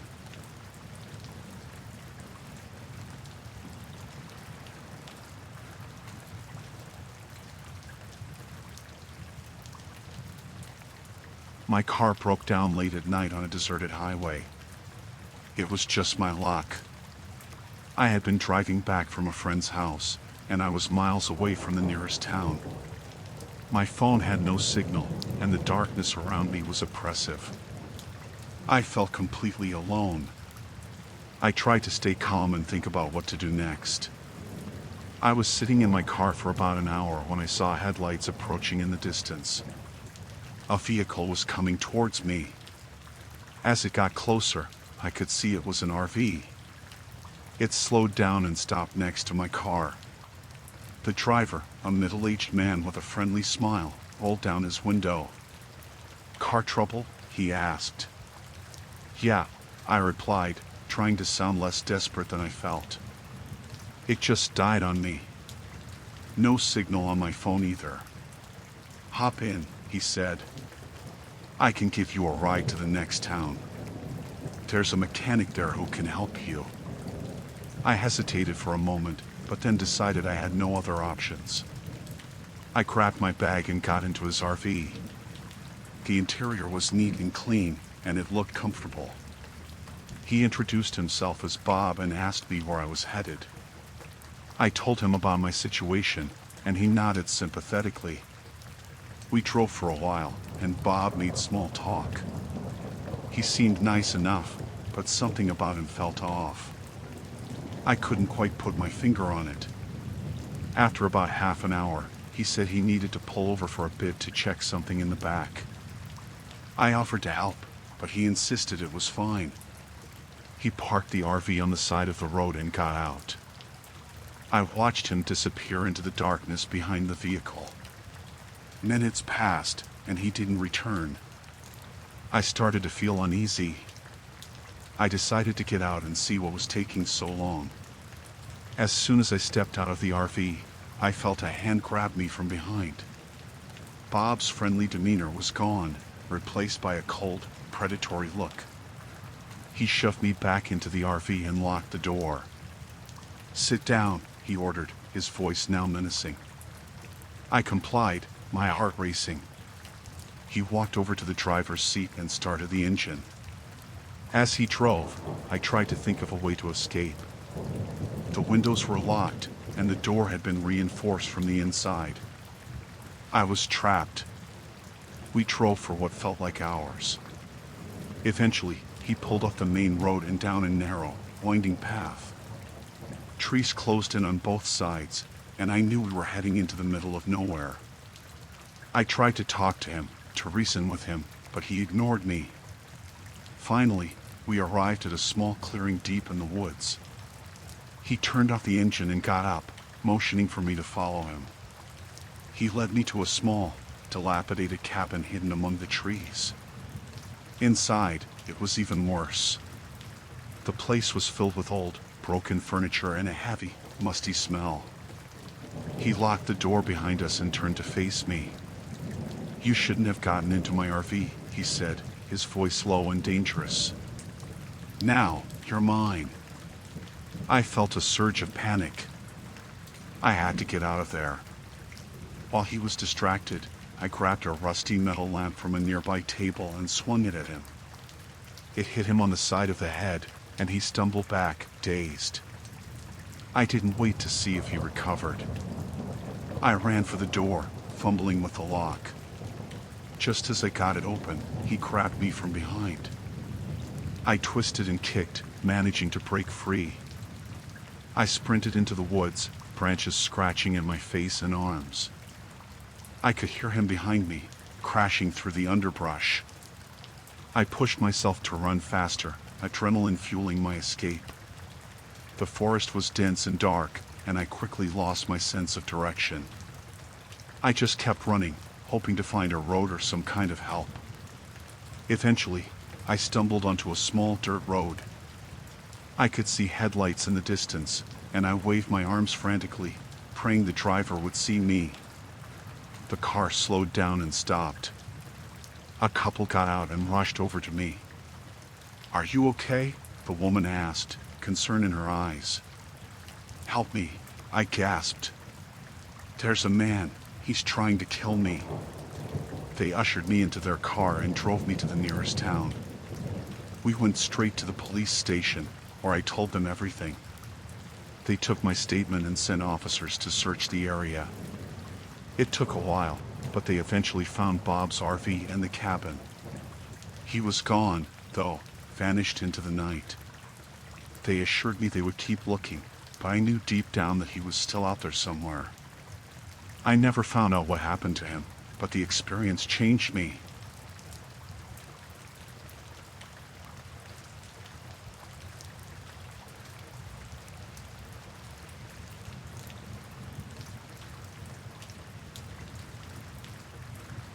I went on a hunting trip with my friends last fall.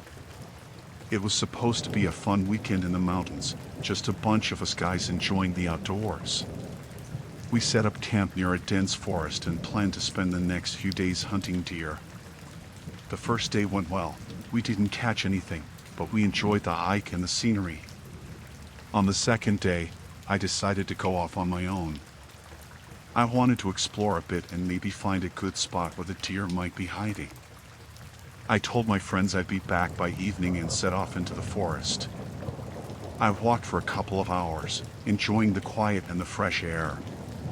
But as the sun started to set, I realized I had no idea where I was. I tried to retrace my steps, but nothing looked familiar. The forest seemed different, darker, and more confusing. I started to panic a little, but I kept walking, hoping to find a landmark or a path. That's when I saw the cabin. It was an old, rundown place, half hidden by the trees. I was relieved to see it, thinking I could ask for directions or at least use a phone. I knocked on the door, but there was no answer. I pushed the door open and stepped inside. The place was a mess. It looked like no one had lived there for years. There were old, broken furniture and dusty shelves. But then I heard a noise from the back of the cabin, like someone moving around. I called out, but no one responded. I walked further in, and that's when I saw him. A man, maybe in his 50s, with wild hair and a scruffy beard. He looked at me with cold, dark eyes. "What are you doing here?" he asked, his voice rough and angry. I tried to explain that I was lost and just needed help finding my way back to my camp. But he didn't seem to care. He stepped closer, and I could see a knife in his hand. "You shouldn't have come here," he said. "People like you don't belong in these woods." Before I could react, he grabbed me and threw me to the ground. He tied my hands behind my back with a rope and dragged me out of the cabin. I struggled, but he was strong and determined.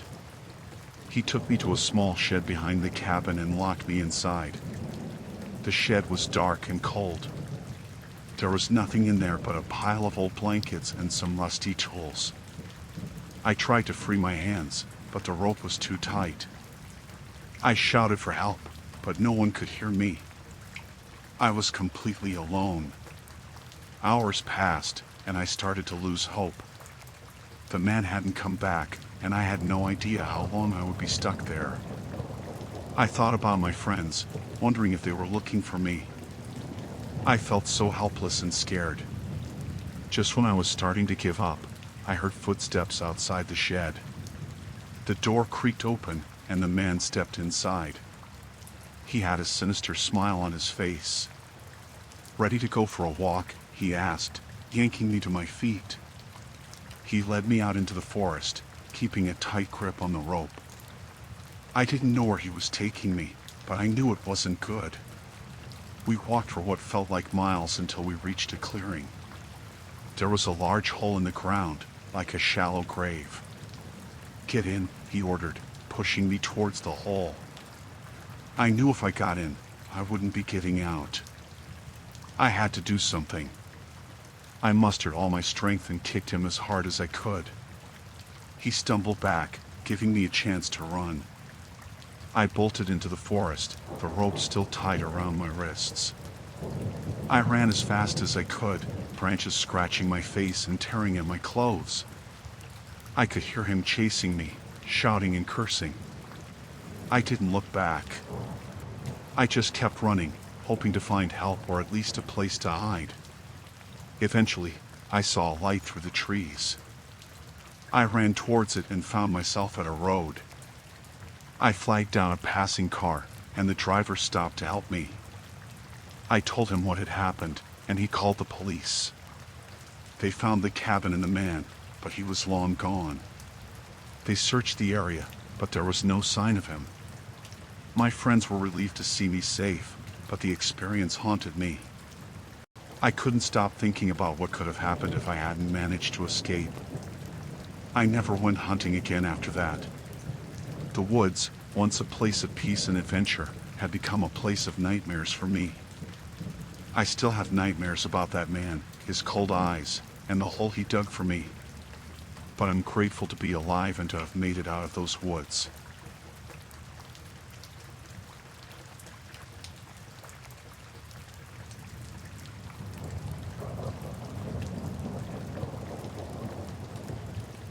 I agreed to babysit for the Seabrooks while they went out for a rare night alone. They had rented a beautiful beachside home for a week, and I was thrilled to spend the evening there. The house was perfect, with big windows overlooking the ocean, and the sound of waves crashing outside. The evening started out normally. I made dinner for little Emma and put her to bed around 8. The Seabrooks had mentioned that she liked to listen to the ocean sounds as she fell asleep, so I left her window slightly open. After she was asleep, I settled in the living room with a book. Around 9, I heard a noise outside. It sounded like someone walking on the gravel path leading to the house. I got up and looked out the window but didn't see anyone. I told myself it was just my imagination and went back to my book. About half an hour later, I heard the noise again. This time, it was louder, and I was sure it was footsteps. I felt a chill run down my spine. I checked the locks on the doors and windows, making sure everything was secure. I didn't want to call the Seabrooks and ruin their night out, so I decided to wait and see if it happened again. At 10, I heard a soft knock on the front door. My heart started pounding. I crept to the door and peered through the peephole. There was a man standing outside. He looked disheveled, with messy hair and dirty clothes. He knocked again, louder this time. "Who is it?" I called out, trying to keep my voice steady. "Is this the Seabrook's house?" he asked. His voice was rough and sounded almost desperate. "Who are you?" I asked, not opening the door. "I need to speak with Mr. Seabrook," he said. "It's urgent." I didn't like the sound of this. I backed away from the door and grabbed my phone. I was about to call the Seabrooks when I heard the man trying the doorknob. I froze. He was trying to get in. I ran to the back of the house and locked myself in the bathroom. I dialed Mr. Seabrook's number with shaking hands. He answered on the second ring. "Mr. Seabrook, there's a man outside," I whispered. "He's trying to get in." There was a pause. Then, he said, "Stay where you are. Don't open the door. I'm calling the police." "What's going on?" I asked, my voice trembling. "There's something I didn't tell you," he said. "I have a restraining order against a stalker. He's dangerous. We thought we'd be safe here." My blood ran cold. I heard a loud crash from the front of the house. The man had broken a window. I could hear him moving around inside, searching for us. "I'm scared," I whispered. "Stay hidden," Mr. Seabrook said. "The police are on their way." I heard footsteps coming down the hall. They stopped outside the bathroom door. The doorknob rattled. I held my breath, praying he wouldn't get in. The door shook as he tried to force it open. "Come out," the man shouted. "I know you're in there." I heard sirens in the distance. The man cursed and ran back down the hall. I heard him leave through the broken window. I stayed in the bathroom, too scared to move, until I heard the police arrive. They found the man hiding in the bushes outside. He was arrested and taken away. The Seabrooks came home immediately, apologizing over and over for not telling me about the restraining order. They had hoped to keep it a secret so I wouldn't be scared. I stayed with them until the window was repaired, then went home. I couldn't stop thinking about how close I had come to being hurt. The Seabrooks cut their vacation short and went back to the city, where they felt safer. I never babysat for them again. The experience left me too shaken. I still think about that night sometimes, wondering what might have happened if the police hadn't arrived in time. I'm just glad I got out safe.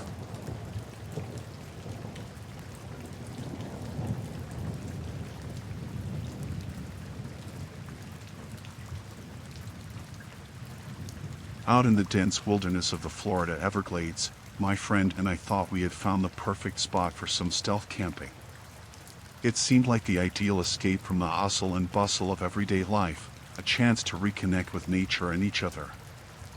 Little did we know, our peaceful getaway would soon turn into a nightmare. As the sun dipped below the horizon and darkness descended upon the swampy landscape, we settled down in our makeshift campsite, surrounded by the sounds of nocturnal creatures and the soft rustle of the wind through the trees. But as the night wore on, a sense of unease began to creep over us, a feeling that we were not alone in the wilderness. It started with distant noises, faint whispers, and the occasional splash of water in the darkness. At first, we dismissed them as the normal sounds of the Everglades, but as they grew closer and more insistent, we began to realize that something was not right. Then, out of the darkness, emerged a figure, tall and imposing, moving with a stealthy grace that sent shivers down our spines. He approached our campsite with purpose, his eyes glinting in the dim light of our campfire, and we knew in an instant that he was not someone to be trifled with. He introduced himself as a smuggler, using the vast expanse of the Everglades to hide his illicit activities from prying eyes.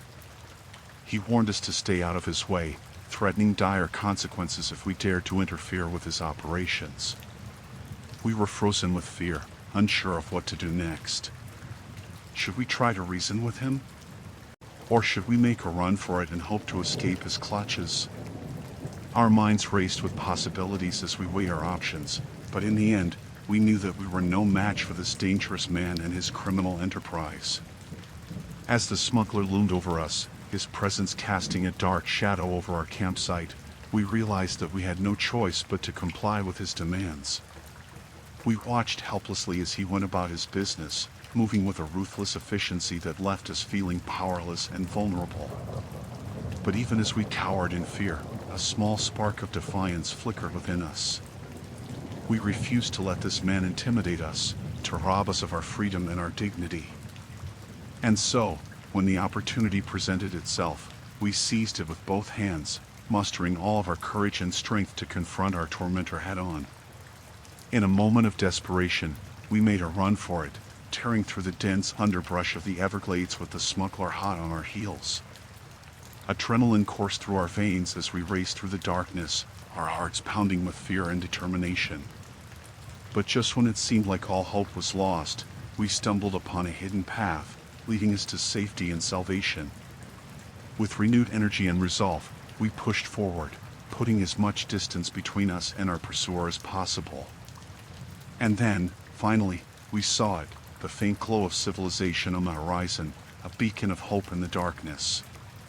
With one final burst of speed, we sprinted towards it, our lungs burning and our muscles aching, until at last, we reached the safety of civilization. As we collapsed onto the pavement, gasping for breath and shaking with exhaustion, we knew that we had narrowly escaped a fate worse than death. But even as we celebrated our victory, we couldn't shake the feeling that the smuggler was still out there, lurking in the shadows, waiting for his next opportunity to strike. And so, as we made our way back to civilization, we vowed to never return to the Everglades again, to put this harrowing ordeal behind us and move on with our lives.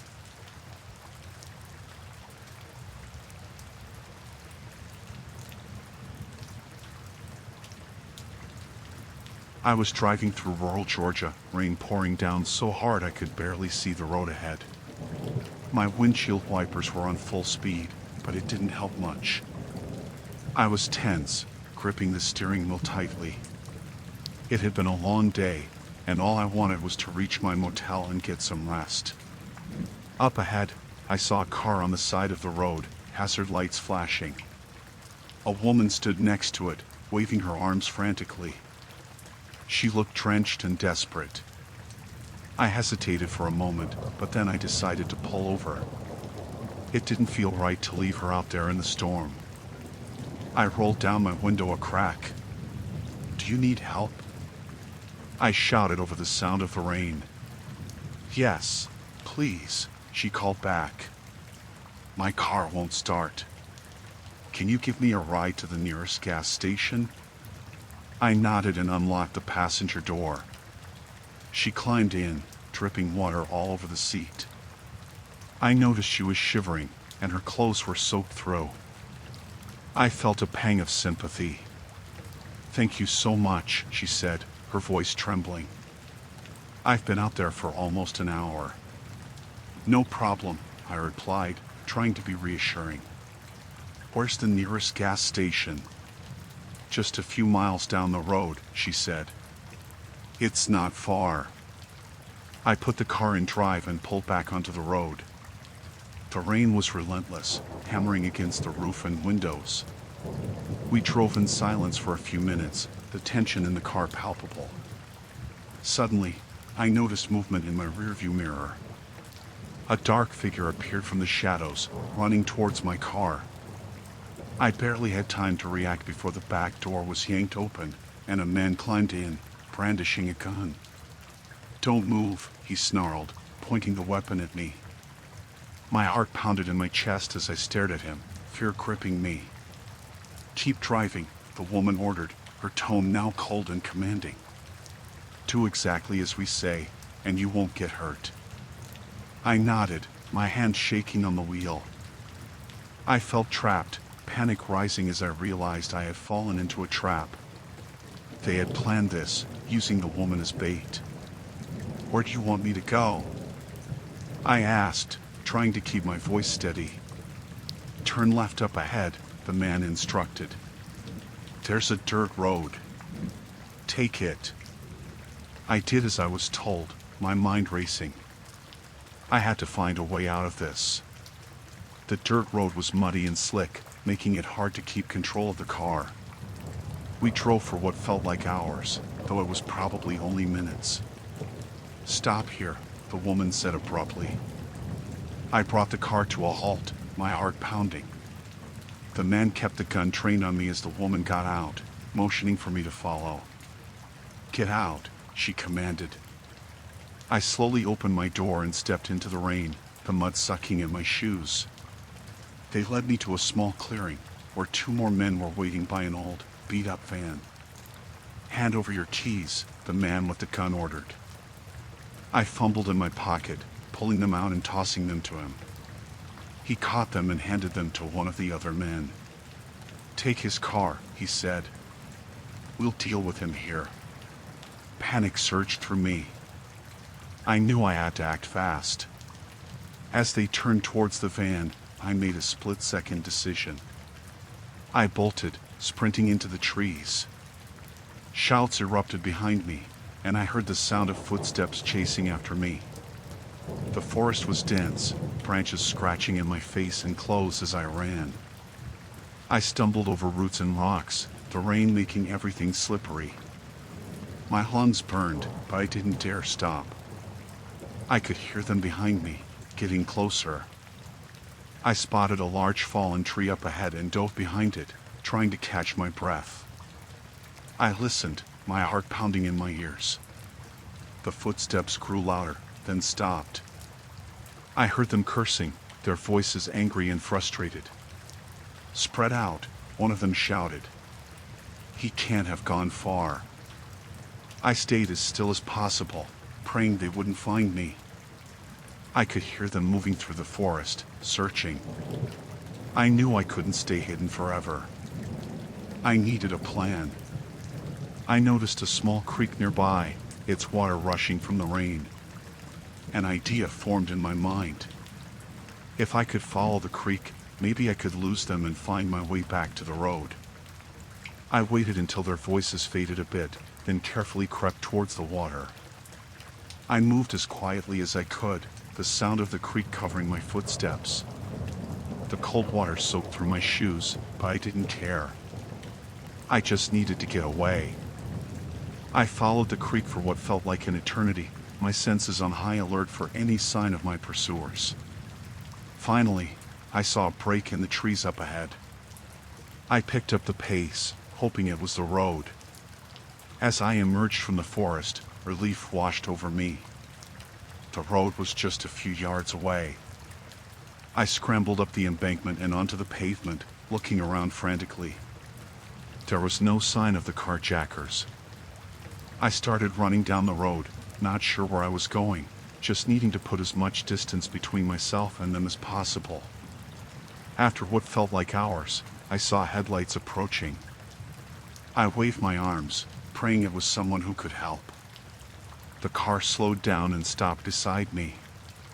An older man rolled down the window, concern etched on his face. "Are you all right?" he asked. "Please," I gasped. "I need help. I was attacked." "Get in," he said, unlocking the door.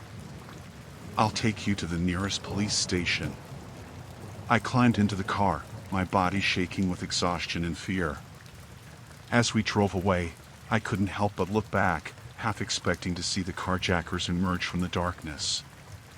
But the road remained empty. At the police station, I told them everything. They took my statement and assured me they would search for the criminals. I knew it would be difficult to catch them, but I was grateful to be safe. That night, as I lay in a cheap motel room, I couldn't stop thinking about how close I had come to losing everything. The rain still pounded against the window, a reminder of the terrifying encounter I had survived.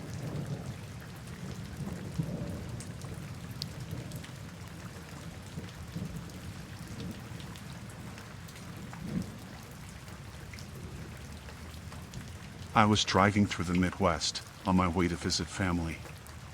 It was a long drive, and I needed a break, so I pulled into a rest area. It was one of those desolate places, just a couple of picnic tables and a bathroom, surrounded by flat, empty land. There were only a few other cars around, most of them parked far from each other.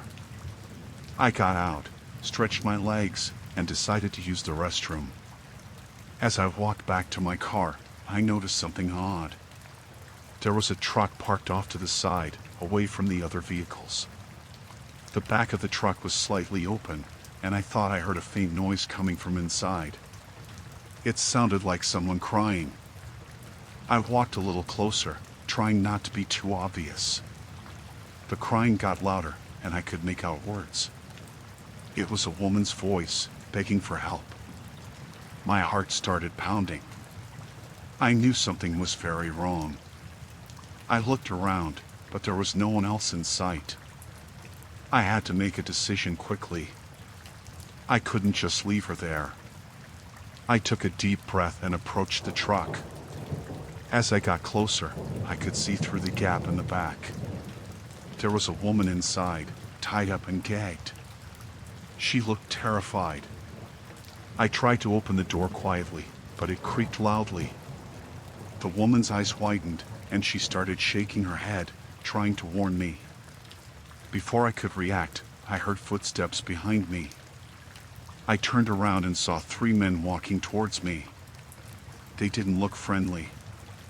"What do you think you're doing?" one of them asked, his voice low and threatening. He was tall and muscular, with a scar running down his face. I tried to stay calm. I heard someone crying. I was just checking if everything was okay. The man with the scar stepped closer, his eyes narrowing. "Everything's fine. Mind your own business." I knew I had to get out of there, but I couldn't just leave the woman. I took a step back, trying to think of a plan. The men must have sensed my hesitation because they closed in on me, cutting off my escape route. "Look, I don't want any trouble," I said, raising my hands. "Just let the woman go, and I'll leave." The man with the scar laughed, a harsh, unpleasant sound. "It's too late for that." Before I could react, he lunged at me, grabbing my arm. I tried to pull away, but he was too strong. The other 2 men grabbed me, pinning my arms behind my back. I struggled, but it was no use. They dragged me to the truck and threw me inside with the woman. She was crying harder now, her eyes full of fear. The men shut the door, plunging us into darkness. I could hear them talking outside, their voices muffled. I turned to the woman, trying to untie her gag. "We're going to get out of here," I whispered, but I wasn't sure how. My mind was racing, trying to come up with a plan.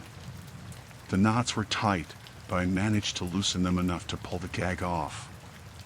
"Thank you," she whispered, her voice trembling. "They're dangerous. We have to get out of here." I nodded, my heart pounding. I could hear the men outside, arguing about what to do with us. I knew we didn't have much time. I felt around in the darkness, looking for anything that could help us escape. My fingers brushed against a metal tool, maybe a tire iron. I grabbed it, hoping it would be enough. The door suddenly swung open, and the light blinded me for a moment. One of the men climbed in, his face twisted in anger. "Time to shut you up," he growled, reaching for the woman. I swung the tire iron with all my strength, hitting him in the side of the head. He stumbled back, cursing. I didn't wait for him to recover. I grabbed the woman's hand and pulled her out of the truck. We ran towards my car, but the other 2 men were already coming after us. I could hear their footsteps pounding on the pavement, getting closer. I fumbled with my keys, trying to unlock the door. My hands were shaking, and I could barely get the key into the lock. Finally, the door opened, and we both scrambled inside. I locked the doors and started the engine, my heart racing.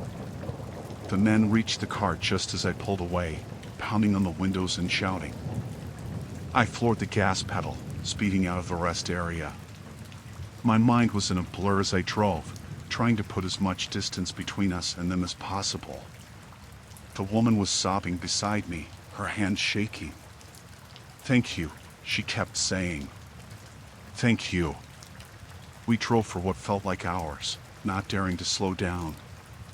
Eventually, we reached a small town and pulled into a gas station. I called the police and told them everything. They sent officers to the rest area, but by the time they got there, the men were gone. The woman told me her name was Emily. She had been kidnapped a few days earlier and didn't know where they were taking her. The police took our statements and promised to do everything they could to find the men. It was a long, terrifying night, but we were safe. I still have nightmares about what could have happened, but I'm grateful I stopped at that rest area. If I hadn't, Emily might still be out there, trapped in that truck.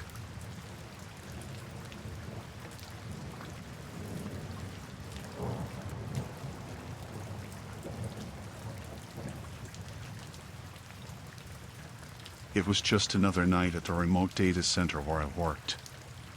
I was responsible for maintaining the servers and ensuring everything ran smoothly. But tonight, something felt off. I noticed the lights flickering, followed by a sudden power outage. It was unusual for this to happen, especially in a place like this where backup generators were supposed to kick in automatically. I grabbed my flashlight and headed towards the power room to investigate. As I made my way through the darkened corridors, my heart began to race with unease. When I reached the power room, I found the door ajar. That's when I knew something was seriously wrong. I pushed the door open and stepped inside, shining my flashlight around the room. To my horror, I saw a group of intruders huddled around the main power switch, trying to disable it. They were dressed in dark clothing, their faces obscured by masks. I knew I had to act fast. I couldn't let them steal sensitive information from the servers or cause any further damage to the data center. I crept forward, trying to remain as quiet as possible. But one of the intruders must have heard me, because he turned around suddenly, his eyes wide with surprise. I froze, my heart pounding in my chest as we locked eyes. For a moment, neither of us moved, paralyzed by the sudden realization that we were not alone in the room. But then, without warning, the intruder lunged towards me, his hands reaching out to grab me. I stumbled backwards, narrowly avoiding his grasp. I knew I had to get out of there and alert the authorities before it was too late. I turned and ran, my footsteps echoing loudly in the empty corridors. I could hear the intruders shouting behind me as I made my way towards the exit. I prayed that I would make it out of there alive, that I would be able to get help before they caught up to me. Finally, I burst through the doors and into the cool night air, gasping for breath as I stumbled out into the parking lot. I fumbled for my phone, dialing 911 as quickly as my shaking hands would allow. I told the operator what had happened, trying to remain as calm as possible despite the terror that still gripped me. I gave them the location of the data center and begged them to send help as soon as possible. As I waited for the police to arrive, I couldn't shake the feeling of dread that washed over me. I knew those intruders were still inside, still trying to steal whatever they could get their hands on. But I refused to let fear consume me. I had done everything I could to stop them, and now it was up to the authorities to apprehend them and bring them to justice. When the police finally arrived, I led them back to the data center, where they found the intruders still inside, attempting to access the servers. With the help of the police, we were able to apprehend them and put an end to their criminal activities once and for all. It was a relief to know that they would no longer pose a threat to the data center or its sensitive information.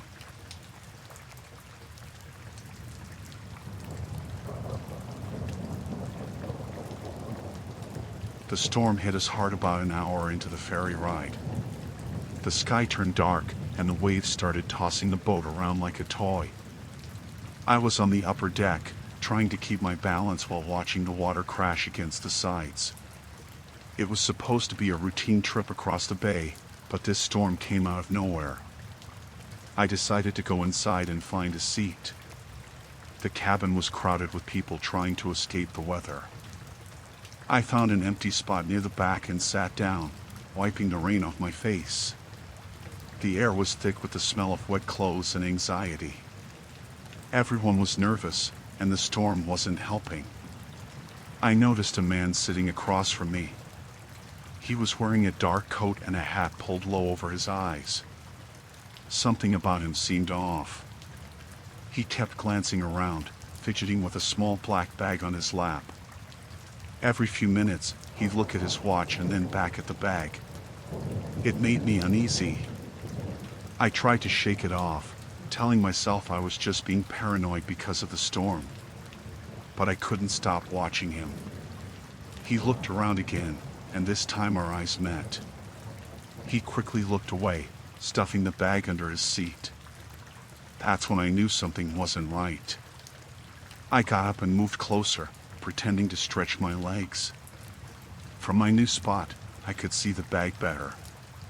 It was partially open, and I caught a glimpse of wires and a small device inside.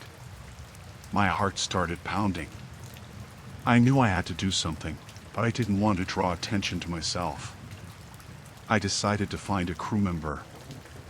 I walked towards the front of the cabin, trying to act casual. I spotted a crew member near the entrance, talking to a couple of passengers. I waited until he was alone, then approached him. "Excuse me," I said, keeping my voice low. "I need to talk to you. It's important." He looked at me, eyebrows raised. "What's the matter?" "There's a man back there," I said, nodding towards the back of the cabin. "He has a bag with some kind of device in it. It looks dangerous." The crew member's expression changed. He glanced towards the back, then back at me. "Stay here," he said. "I'll take care of it." He walked away quickly, and I watched as he approached the man. The man saw him coming and grabbed the bag, standing up. I couldn't hear what they were saying, but the man was shaking his head, trying to walk away. The crew member blocked his path, and that's when the man shoved him and started running. Panic erupted in the cabin. People were screaming and trying to get out of the way. I followed the man, pushing through the crowd. He ran down a narrow corridor, heading towards the lower deck. I didn't know what I was doing, but I couldn't let him get away. I caught up to him just as he reached the stairs. He turned and saw me, his eyes wide with fear and anger. He reached into the bag, and I saw the glint of a knife. I backed up, holding my hands up. "Stay back," he said, his voice shaking. "Just stay back." I didn't move. He turned and ran down the stairs, and I followed at a distance. The lower deck was mostly empty, and the sound of the storm was louder down here. I saw him disappear into a storage room, and I knew I had to act fast. I looked around and saw a fire extinguisher on the wall. I grabbed it and crept towards the storage room. I could hear him inside, rummaging through the bag. I took a deep breath and swung the door open, spraying the extinguisher at him. He shouted and dropped the bag, trying to shield himself. I charged at him, hitting him with the extinguisher. He fell to the ground, and I grabbed the bag, running out of the room. I didn't stop until I reached the upper deck, where I found the crew member I had talked to earlier. He took the bag from me and called for backup. Within minutes, more crew members arrived and restrained the man. They searched the bag and found a homemade explosive device. The police were called, and they took the man into custody when we reached the shore. The rest of the trip was a blur. I was shaken, but relieved that it was over. The crew thanked me for my help, and I was given a voucher for a free trip as a reward. But I knew I wouldn't be taking any more ferries for a long time. The memory of that man's eyes, the fear and anger in them, still haunts me. I'm just glad I trusted my instincts and acted before it was too late.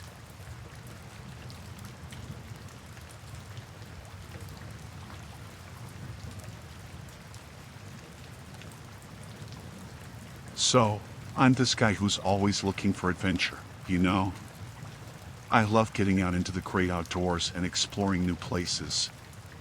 That's why I decided to take a trip to the Pacific Northwest, where I heard there are some amazing hidden gems just waiting to be discovered. One day, I stumbled upon this remote mountain road that seemed like the perfect place to explore. The scenery was breathtaking, with towering trees and rugged cliffs stretching as far as the eye could see. As I drove deeper into the wilderness, I couldn't shake the feeling that I was being watched. It was like I could sense someone or something lurking in the shadows, just out of sight. Suddenly, I heard the sound of gunshots echoing through the trees, sending a chill down my spine. I knew I had to be careful, but I couldn't shake the feeling of unease that washed over me. That's when I saw them, a group of rough-looking men emerging from the forest, their faces twisted into sinister grins. It was clear from the looks in their eyes that they viewed me as nothing more than prey in their deadly game. With adrenaline pumping through my veins, I knew I had to think fast if I wanted to survive. I floored the gas pedal, my heart pounding in my chest as I raced down the winding mountain road, desperate to escape the hunters hot on my trail. But no matter how fast I drove, it felt like they were always one step ahead of me, their shouts and laughter echoing in the distance. It was like they were toying with me, enjoying the thrill of the chase as they closed in for the kill.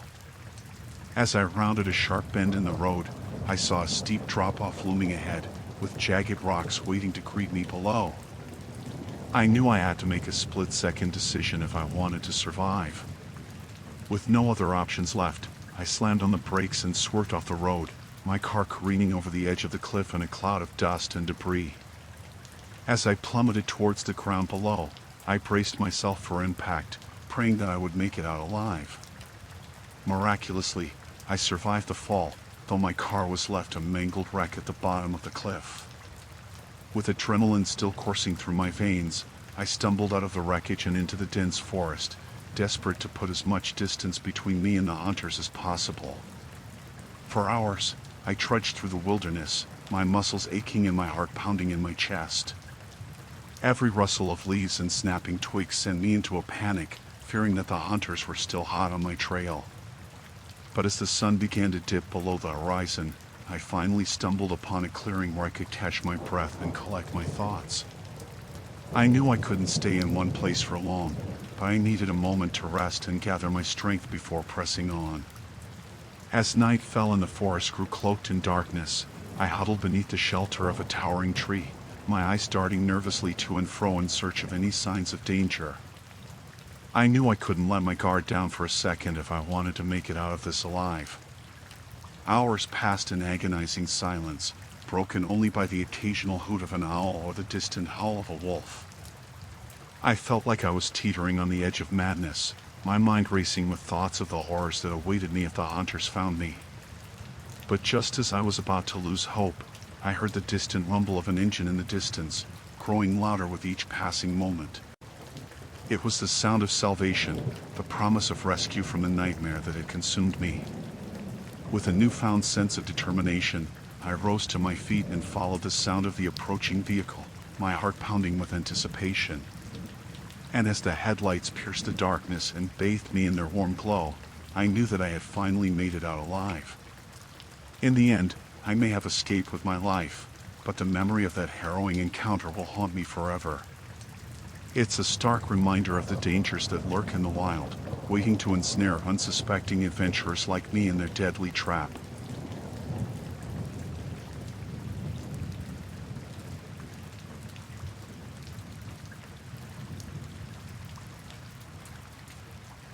So, I gotta share this crazy thing that happened to me. I work as a social worker, and one day, I had to drive out to this remote farmhouse to check on a family in trouble. Seemed routine enough, you know?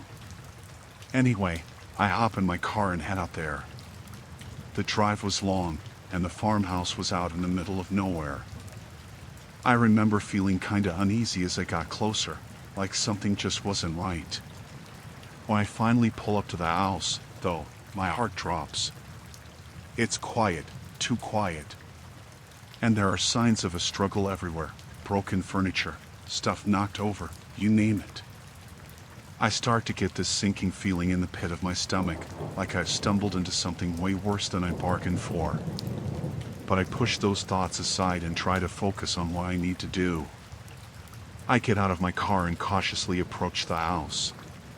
The door's wide open, swinging gently in the breeze. I call out, but there's no response, just silence. I step inside, and that's when things start to get really messed up.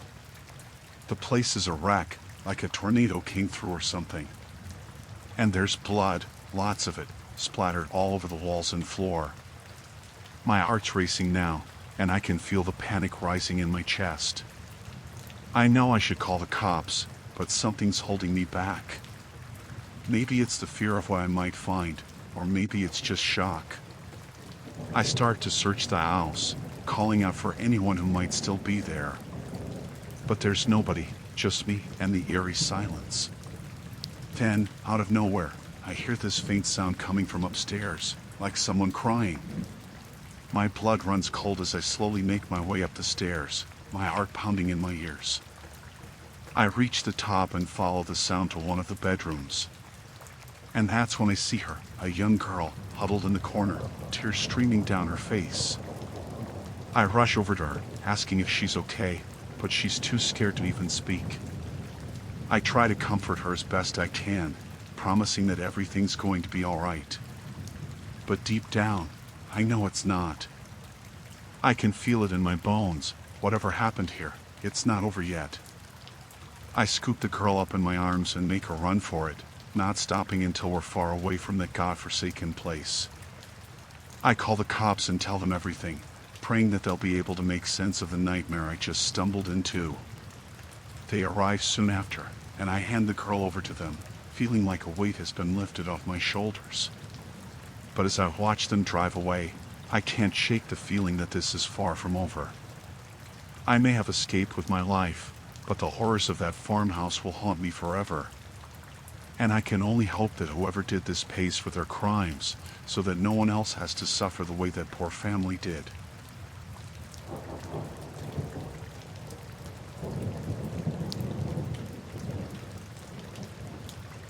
I was driving home from campus late one evening, eager to get back to my dorm and unwind after a long day of classes.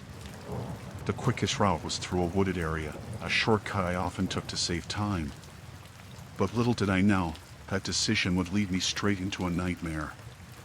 As I drove deeper into the forest, the trees closed in around me, casting eerie shadows across the road. I couldn't shake the feeling of unease that settled over me like a heavy blanket, but I pushed it aside, telling myself it was just my imagination playing tricks on me. But then, up ahead, I saw them, a group of figures standing in the middle of the road, their faces obscured by dark masks. My heart leaped into my throat as I slammed on the brakes, bringing my car to a screeching halt just a few feet away from the menacing figures. I sat frozen in my seat, my breath coming in shallow gasps as I stared at the masked individuals blocking my path. I could feel their eyes on me, pouring into my soul with a chilling intensity that sent shivers down my spine.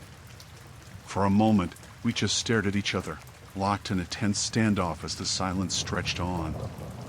And then, without warning, one of the figures stepped forward, a glint of menace in their eyes as they approached my car. I knew I had to get out of there, to escape before things took a turn for the worse. With trembling hands, I fumbled for the keys in the ignition, my heart pounding in my chest as I prayed for the engine to turn over. But as I tried to start the car, I realized with horror that it wouldn't budge. Panic surged through me as I frantically pumped the gas pedal, willing the engine to come to life, but it was no use. My car was dead, a useless hunk of metal in the face of danger. I was trapped, at the mercy of the masked figures who now surrounded my car, their presence looming over me like a dark cloud. I could hear them whispering to each other in hushed tones, their voices low and menacing as they discussed their next move. I knew I had to think fast, to come up with a plan to escape before it was too late. With shaking hands, I reached for my phone, my fingers fumbling with the buttons as I tried to dial for help. But as I glanced down at the screen, I realized with a sinking feeling that there was no signal. We were too far off the beaten path, too deep in the heart of the forest for my phone to reach anyone. Desperation clawed at me as I searched for a way out, my mind racing with fear and uncertainty. And then, suddenly, a voice broke through the silence, cutting through the darkness like a knife. It was one of the masked figures, their voice low and gravelly as they spoke to me through the closed window of my car. They demanded that I hand over my belongings, threatening me with violence if I refused. I felt a surge of adrenaline coursing through me as I realized the gravity of the situation. These people weren't just here to scare me, they were dangerous, and they meant business. But even as fear threatened to overwhelm me, a steely resolve settled over me like a protective shield. I may have been trapped, but I refused to go down without a fight. With trembling hands, I reached for my bag, fumbling for my wallet and phone as I prepared to comply with their demands. But even as I handed over my belongings, I knew that this was far from over. As the masked figures disappeared into the darkness, leaving me alone in the silence of the forest, I couldn't help but feel a sense of dread settle over me like a heavy weight. I knew that I had narrowly escaped a terrifying encounter, but the memory of that night would haunt me for years to come. But despite the fear and uncertainty that lingered in the air, I was grateful to be alive. And as I drove away from that dark forest, I made a promise to myself: I would never take shortcuts again, no matter how tempting they may seem.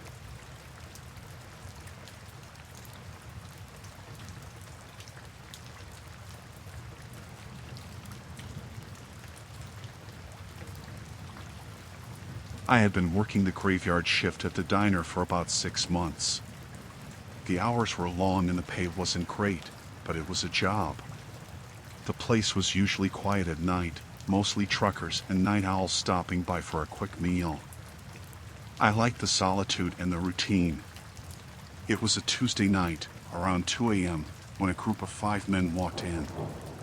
They were loud, laughing and talking in hushed tones that made the hair on the back of my neck stand up. They looked out of place, dressed too nicely for our little diner. I put on my best smile and walked over to their table with a notepad. "Evening, gentlemen. What can I get for you?" I asked. They barely glanced at the menu. "Coffee, and keep it coming," one of them said. His voice was sharp, commanding. The others nodded in agreement. I poured their coffee and went back to the counter, keeping an eye on them. They seemed restless, looking around the diner as if expecting someone. The atmosphere felt tense, and I couldn't shake the feeling that something was off. As the night wore on, they started to get more aggressive. They laughed louder, made crude jokes, and began harassing the other customers. A couple at a nearby table tried to ignore them, but the men wouldn't leave them alone. One of the men, the one who had ordered the coffee, got up and walked over to the couple. "You two having a nice night?" he asked, his tone mocking. The couple looked uncomfortable, and the man put his arm around the woman, pulling her closer. I knew I had to do something. I walked over and tried to intervene. "Sir, I'm going to have to ask you to leave them alone," I said, trying to keep my voice steady. He turned to me, a cold smile on his face. "Or what?" he asked, taking a step closer. I could smell the alcohol on his breath. "Or I'll call the police," I said, hoping I sounded more confident than I felt. He laughed. "Go ahead. I'd love to see them try and do something about it." The other men at the table laughed too, egging him on. I backed away, my heart pounding. I went to the counter and picked up the phone, dialing 911. As the phone rang, I saw one of the men stand up and walk towards me. I turned away, hoping the police would answer quickly.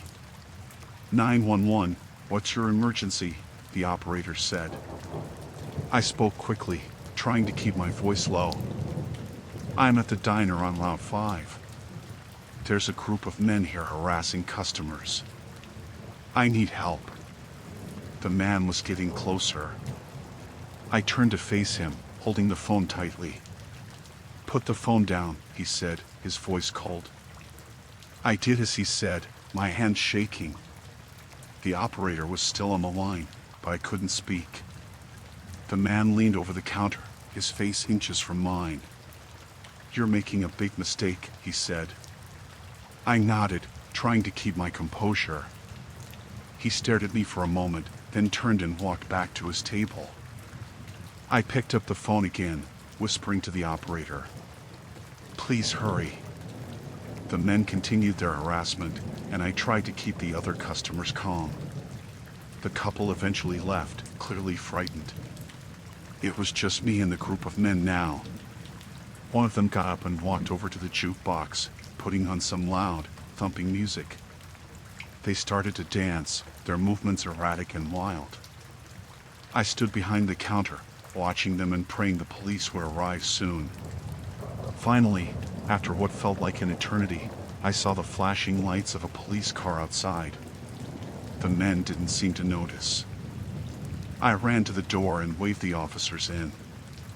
They walked in, and the mood in the diner shifted instantly. The men stopped dancing and turned to face the officers. Is there a problem here? One of the officers asked. The man who had threatened me earlier stepped forward. No problem, officer. We're just having a good time. The officer looked at me, and I nodded slightly, letting him know that wasn't true. I'm going to have to ask you to leave, the officer said. The men grumbled but didn't argue. They slowly made their way out of the diner, throwing dirty looks over their shoulders. As soon as they were gone, I felt a wave of relief wash over me. The officers stayed for a while, making sure everything was okay. I thanked them profusely, my hands still shaking. They told me to call if anything like that ever happened again and left. I sat down at the counter, trying to calm my nerves. The diner was quiet again, but the tension lingered in the air. I stayed on edge for the rest of my shift, jumping at every little noise. The night dragged on, and I couldn't wait for the morning to come. When my replacement finally arrived, I was exhausted but relieved. I told her what had happened, and she gave me a sympathetic look. You did the right thing, she said. I'm glad you're okay. I nodded, still feeling uneasy. As I drove home, I couldn't stop thinking about the men and how quickly things had escalated. I hoped I'd never have to deal with something like that again. The quiet of the night shift was no longer comforting. It was a reminder of how quickly things could go wrong. When I got home, I collapsed into bed, too tired to even eat. I lay there in the dark, replaying the events of the night in my mind. I knew I'd never forget the look in that man's eyes or the way my heart had pounded in my chest. The graveyard shift would never feel the same again.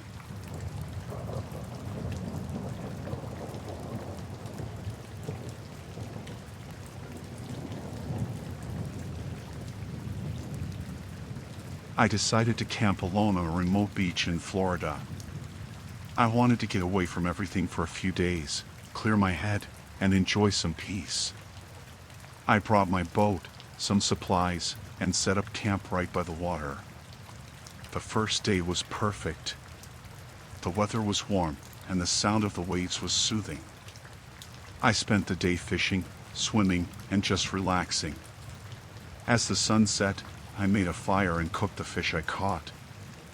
I felt at peace, away from the noise and stress of daily life. The night was clear, and the stars were bright. I stayed up for a while, just enjoying the quiet before heading to my tent to sleep. I woke up in the middle of the night to a strange sound. At first, I thought it was just the wind or an animal, but then I heard it again. It was a soft rustling, like someone walking on the sand. I unzipped my tent and peeked outside, but I couldn't see anything. The fire had died down to embers, and everything was dark. I listened for a while longer, but the sound stopped, so I went back to sleep. When I woke up in the morning, I felt uneasy. I got out of my tent and walked down to the water. My boat was gone.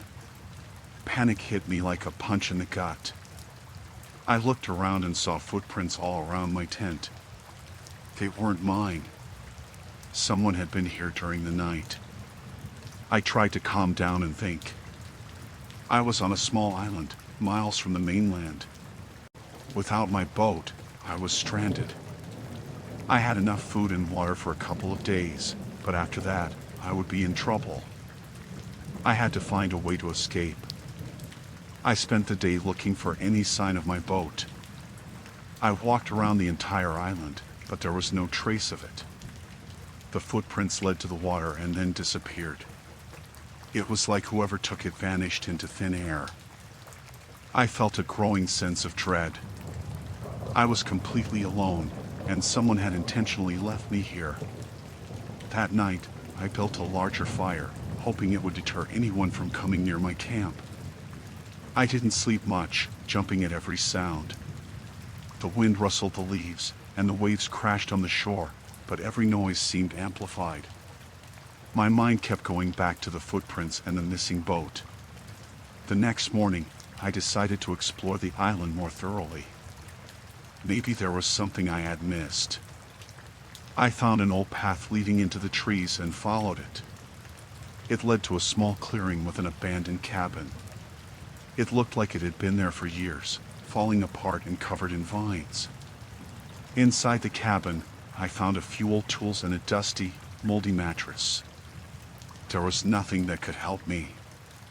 As I was about to leave, I noticed a small, carved symbol on the wall. It looked recent, and it sent a shiver down my spine. Someone had been here not long ago. I hurried back to my camp, feeling more paranoid than ever. I couldn't shake the feeling that I was being watched. That night, I didn't even bother trying to sleep.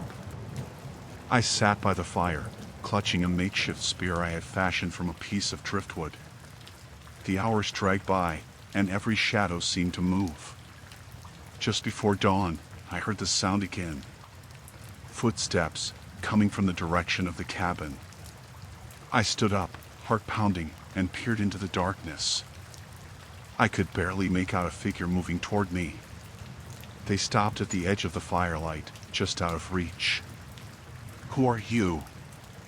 I called out, trying to keep my voice steady. The figure didn't answer. Instead, they took a step forward, into the light.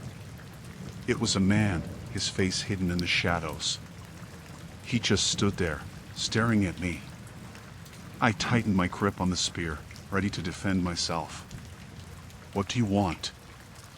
I demanded. Still, no answer. The man just stood there, watching me. Then, without warning, he turned and walked away, disappearing into the darkness. I didn't follow. I was too scared to move. When the sun finally rose, I felt a small sense of relief. I needed to find a way off this island before the man came back. I decided to build a raft from the driftwood scattered along the beach. It took all day, but I managed to lash together enough pieces to make something that might float. As night fell, I dragged the raft to the water's edge. I didn't know if it would hold, but I had to try. I pushed it into the water and climbed on. It wobbled but stayed afloat. I used a piece of wood as a paddle and started making my way toward the mainland. The water was calm, but the journey was slow. Every splash of the paddle echoed in the silence, and I kept looking over my shoulder, expecting to see the man following me. Hours passed, and I began to lose hope. The mainland still seemed so far away. Just as I was about to give up, I saw lights on the horizon. I paddled with renewed energy, the lights growing brighter and closer. Eventually, I reached the shore, exhausted but alive. I stumbled onto the beach and collapsed, grateful to be off that island. I never found out who the man was or why he took my boat.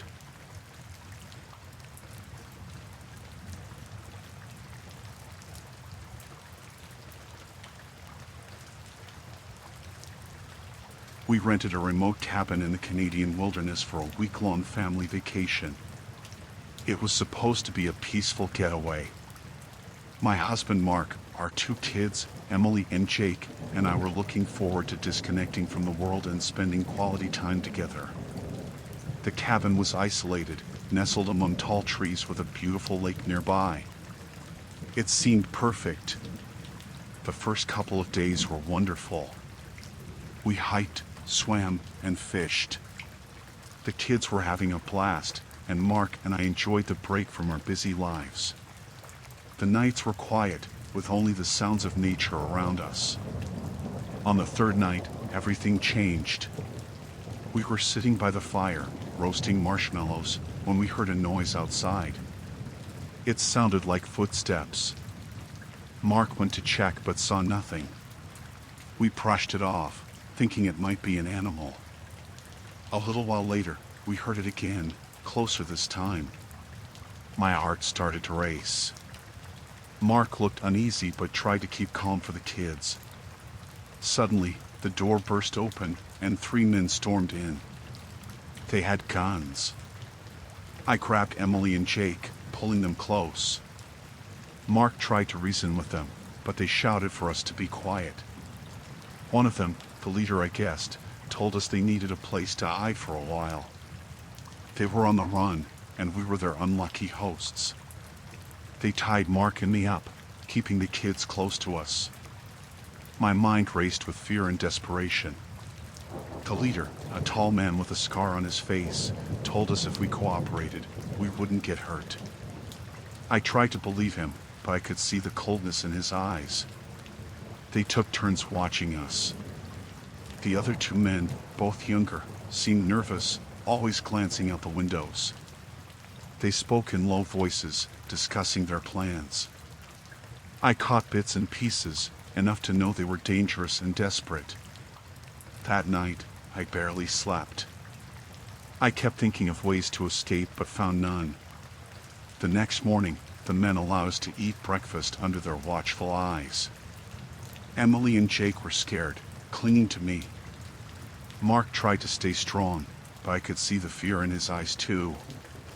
As the day went on, I noticed the men were getting agitated. They argued among themselves, their tempers flaring.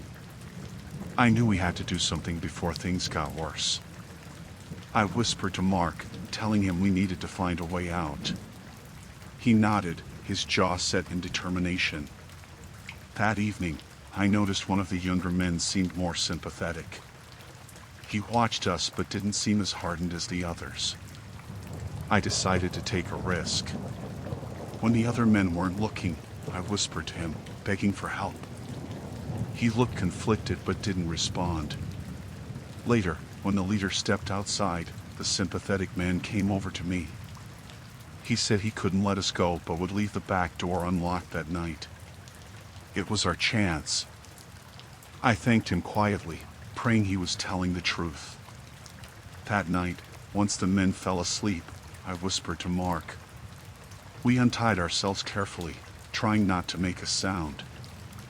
I held Emily, and Mark carried Jake. We crept to the back door, my heart pounding so hard I thought it would wake the men. The door was unlocked, just as the man had promised. We slipped outside into the darkness, moving as quickly and quietly as we could. The forest was dense, and we stumbled over roots and branches, but we kept going. We had to put as much distance between us and the cabin as possible. After what felt like hours, we reached the lake. We followed its edge, knowing it would lead us back to civilization. The kids were exhausted, but they were brave, not making a sound. I kept looking back, fearing we were being followed. At dawn, we saw a small fishing boat on the shore. Mark checked it and found it was still functional. We climbed in, and Mark started rowing. I held the kids, trying to keep them calm. The boat moved slowly, but it was taking us away from the nightmare we had just escaped. We reached a small town by midday. We found the local authorities and told them everything. They took us in, gave us food and blankets, and assured us we were safe. The police went to the cabin, but the men were gone. They promised to keep looking for them. We stayed in that town for a couple of days, recovering from the ordeal. The kids had nightmares, and so did we. It took a long time to feel safe again. We never found out what happened to the men, but I hope they were caught and couldn't hurt anyone else. That experience changed us. We were more cautious, more aware of the dangers that could be out there. But we were also more grateful for each other. We had faced a terrifying situation and made it through together. That bond, that strength, stayed with us. We never went back to that cabin or any remote places for vacations again. The wilderness that once seemed so peaceful now felt threatening. We stuck to safer, more populated areas. And every time I hear a noise in the night, I remember the cabin and the men who held us hostage. But I also remember how we escaped, and that gives me strength.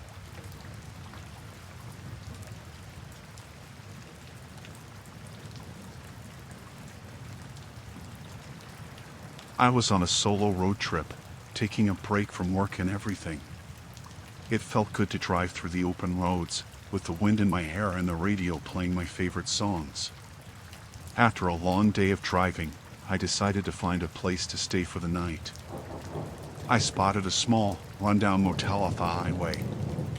It looked old and a bit sketchy, but I was too tired to keep driving. I pulled into the parking lot and went to the front desk. The manager was a rough-looking guy, not very friendly, but he gave me a key to room 7. The room was small and smelled musty, but it had a bed and a shower, and that was enough for me. I locked the door behind me and tried to relax. After a quick shower, I got into bed, thinking I'd watch some TV before falling asleep. But as I flipped through the channels, I heard voices outside. At first, I tried to ignore it, but then I heard a loud argument. Curious and a bit nervous, I turned off the TV and listened closely. The voices were getting louder. It sounded like a group of men arguing. I got up and peeked through the curtains. There were 3 men standing near a black SUV, parked just a few rooms down from mine. They looked angry, gesturing wildly and shouting at each other. I felt a knot in my stomach. Something wasn't right. I decided to stay out of sight and listen. The more I listened, the more I realized they were talking about a drug deal. My heart started pounding. I was in the middle of something dangerous, and I needed to stay out of sight. Suddenly, one of the men pulled out a gun. My breath caught in my throat.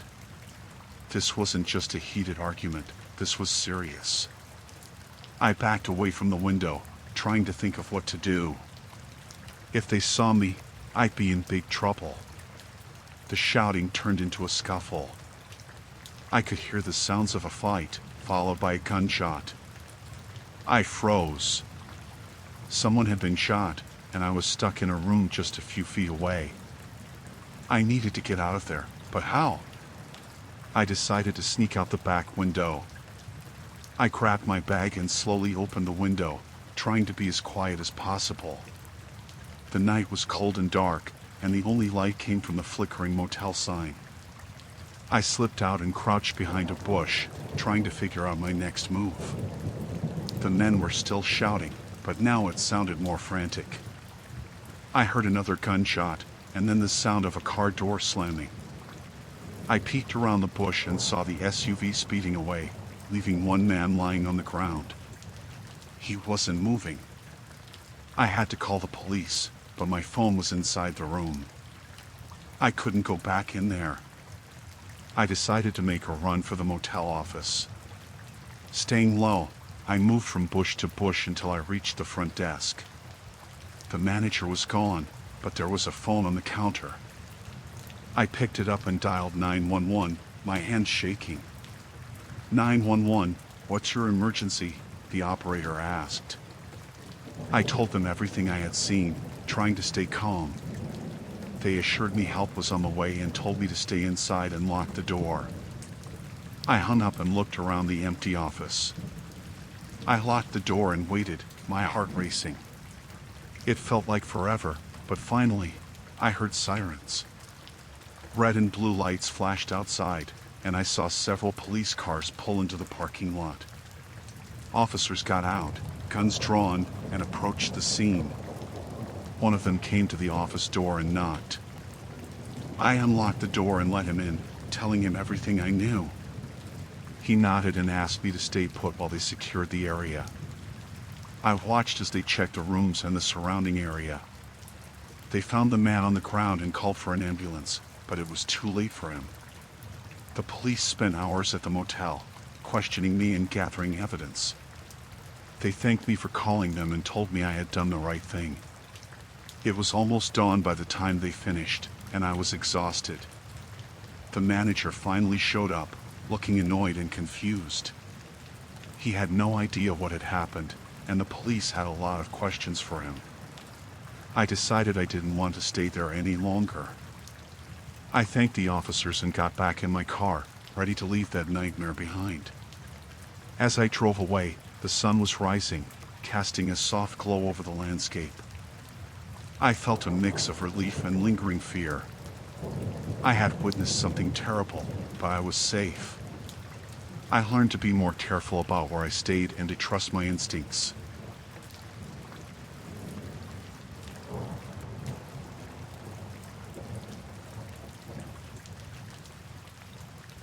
I was hauling a load through the remote areas of Montana. It was a quiet evening, the kind where the sun sets slow, painting the sky with reds and oranges. The road was empty, just me and my truck rumbling along. I had a long drive ahead, and the solitude was both calming and eerie. I saw him standing by the side of the road, thumb out, looking for a ride. He seemed harmless enough, young, scruffy, with a backpack slung over one shoulder. I don't usually pick up hitchhikers, but something about the emptiness of the road made me feel sorry for him. Maybe he was stranded. I pulled over and rolled down the window. "Where are you headed?" I asked. "Just down the road a bit," he replied, a grateful smile spreading across his face. "Thanks for stopping." I nodded and unlocked the passenger door. He climbed in, and I pulled back onto the road. For a while, we made small talk. His name was Jake, and he was trying to get to the next town. He seemed friendly, if a little tired. But as the sun dipped below the horizon, the atmosphere in the truck shifted. I started noticing little things. The way his eyes darted around the cab, like he was casing the place. The way he shifted in his seat, his body tensing. My unease grew, but I tried to push it down. Maybe he was just nervous. Or maybe I was just imagining things. Then, out of nowhere, he reached into his backpack and pulled out a knife. My heart leapt into my throat. "Pull over," he said, his voice suddenly cold and hard. "Now!" My mind raced. I kept my hands on the wheel, trying to stay calm. "Look, if it's money you want, I've got some cash." I said, "Pull over," he shouted, pressing the knife against my side. I did as he said, my hands trembling on the wheel. The truck rolled to a stop on the side of the deserted road. He grabbed my arm and yanked me out of the cab, dragging me around to the passenger side. My mind was in a blur. I couldn't believe this was happening. "Get in," he ordered, shoving me into the passenger seat. He climbed into the driver's seat, still holding the knife. I watched as he fumbled with the gears, trying to figure out how to drive the truck. "You don't know how to drive this, do you?" I said, trying to keep my voice steady. He glared at me. "Shut up and tell me how." I realized then that this was my chance. If he couldn't drive the truck, he needed me. I had to stay calm and think of a way out. "All right," I said slowly. "I'll show you. Just don't hurt me." He nodded, and I leaned over, pretending to help him with the gears. My mind was racing, looking for an opening. And then I saw it.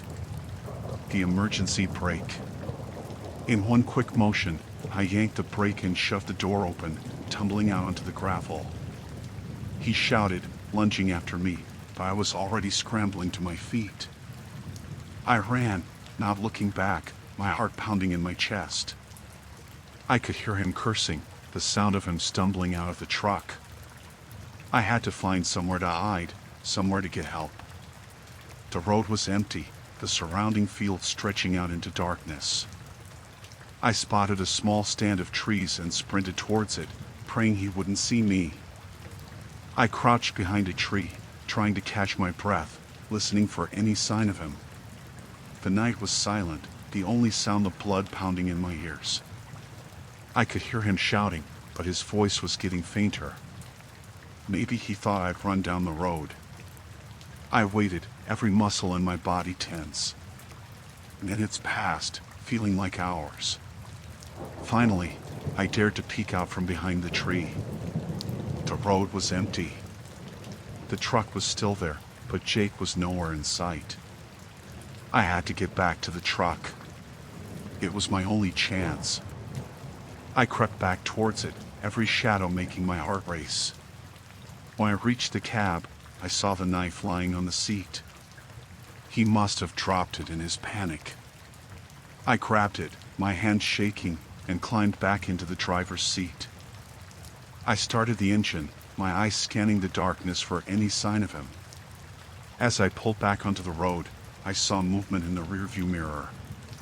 Jake was running towards the truck, his face twisted with rage. I floored the gas pedal, the truck lurching forward. He was gaining on me, his footsteps pounding on the gravel. I swerved, trying to shake him off, but he grabbed onto the side mirror, his fingers scrabbling for a hold. I swung the truck back and forth, finally managing to throw him off. He fell, rolling onto the road, and I sped away, my heart pounding. I didn't stop driving until I reached the next town, my hands gripping the wheel so hard they hurt. I pulled into a gas station and called the police, my voice shaking as I told them what had happened. They found Jake a few hours later, wandering along the road, his face bruised and bloodied. They arrested him, and I had to give a statement. It was all a blur, my mind still reeling from the terror of it all. I'm still shaken by what happened. Every time I get behind the wheel, I can feel my heart start to race, the memory of that night still fresh in my mind. I'm just grateful I got out of there alive. It could have ended so much worse.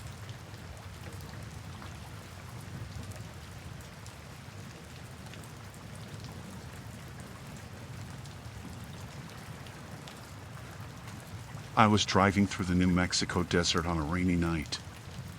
The rain was heavy, and the windshield wipers were working overtime. The road was almost invisible, just a long, dark stretch with no other cars in sight. I was on my way to visit an old friend, trying to make up for lost time. The loneliness of the drive was getting to me, but I pushed on, determined to get there before midnight. After a while, I saw headlights ahead, flickering through the downpour. As I got closer, I noticed a car pulled over to the side of the road, hazard lights blinking. A couple of figures were standing near the car, waving their arms. It looked like an accident, so I decided to stop and see if they needed help. I pulled over and got out, the rain instantly soaking me. As I approached, one of the figures, a woman, ran towards me, her face pale and eyes wide with fear. "Thank you for stopping," she said, her voice shaking. "We had an accident, and my husband is hurt."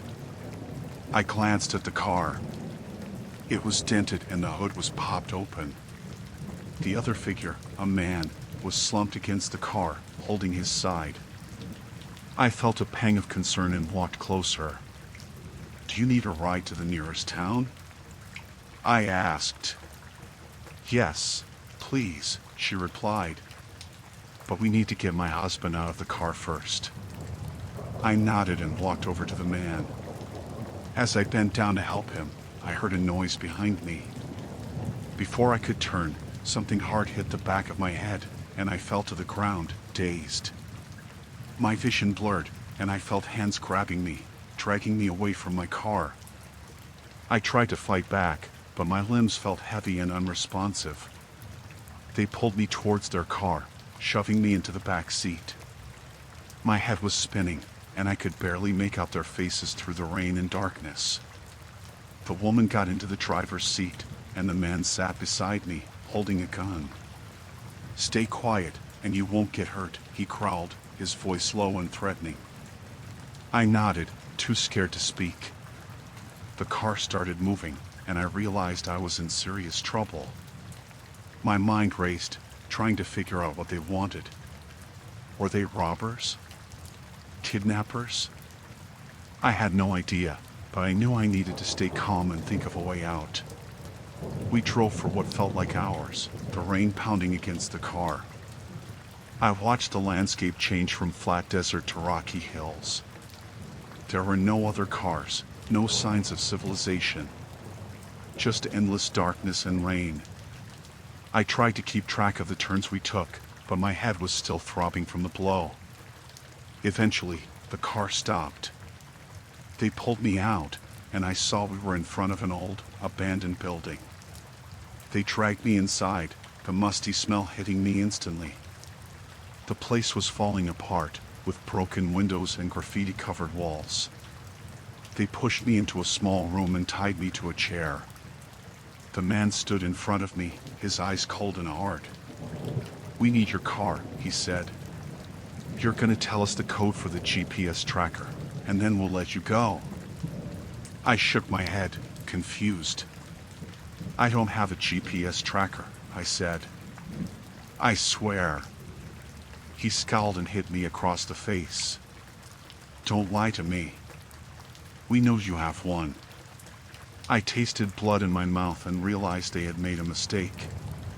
My car didn't have a tracker, but they wouldn't believe me. I had to find a way to convince them or escape before they decided to kill me. "I'm telling the truth," I insisted. "I'm just passing through. My friend lives in Santa Fe. Please, you have to believe me." The woman walked over, her expression softer than the man's. "Maybe he's telling the truth," she said. "We should check the car." The man nodded reluctantly and left the room. The woman stayed behind, watching me closely. I took a deep breath and tried to think. My hands were tied, but my legs were free. If I could just distract her for a moment, I might have a chance to escape. "Look, I don't want any trouble," I said, trying to sound calm. "Just let me go, and I won't say anything to the police." She shook her head.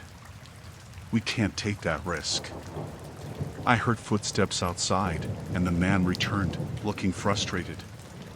"The car doesn't have a tracker," he said. "He's telling the truth." I felt a small surge of hope. Maybe they would let me go now. But the man's next words crushed that hope. "We can't leave any witnesses," he said, pulling out his gun. "We'll take his car and ditch him here." Panic set in, and I knew I had to act fast. As the woman turned to talk to the man, I kicked out with my legs, hitting her in the knee. She screamed and fell, and I used the distraction to get to my feet, still tied to the chair. The man aimed the gun at me, but I swung the chair around, hitting him with the back of it. He stumbled, and the gun went off, the sound deafening in the small room. I didn't wait to see if he was hit. I ran out the door, the chair still tied to me. I heard them shouting behind me, but I didn't stop. I ran through the building, looking for an exit. I found a broken window and threw myself through it, landing hard on the ground outside. The rain was still pouring, making it hard to see, but I didn't care. I just needed to get away. I struggled to my feet and ran towards the road, the chair slowing me down. I could hear them behind me, getting closer. My lungs burned, and my legs felt like lead, but I kept going. I saw headlights in the distance and waved frantically, hoping it was a passing car. The vehicle slowed down and stopped. I ran to it, banging on the window. "Help me, please," I shouted. "They're trying to kill me." The driver, an older man, looked shocked but opened the door. "Get in," he said. I climbed in, and he sped off just as my pursuers reached the road. I watched them disappear in the rearview mirror, feeling a wave of relief wash over me. The driver took me to the nearest police station, where I told them everything. They found my car in the abandoned building, but the couple was gone. The police assured me they would keep looking, but I knew it would be a long time before I felt safe again.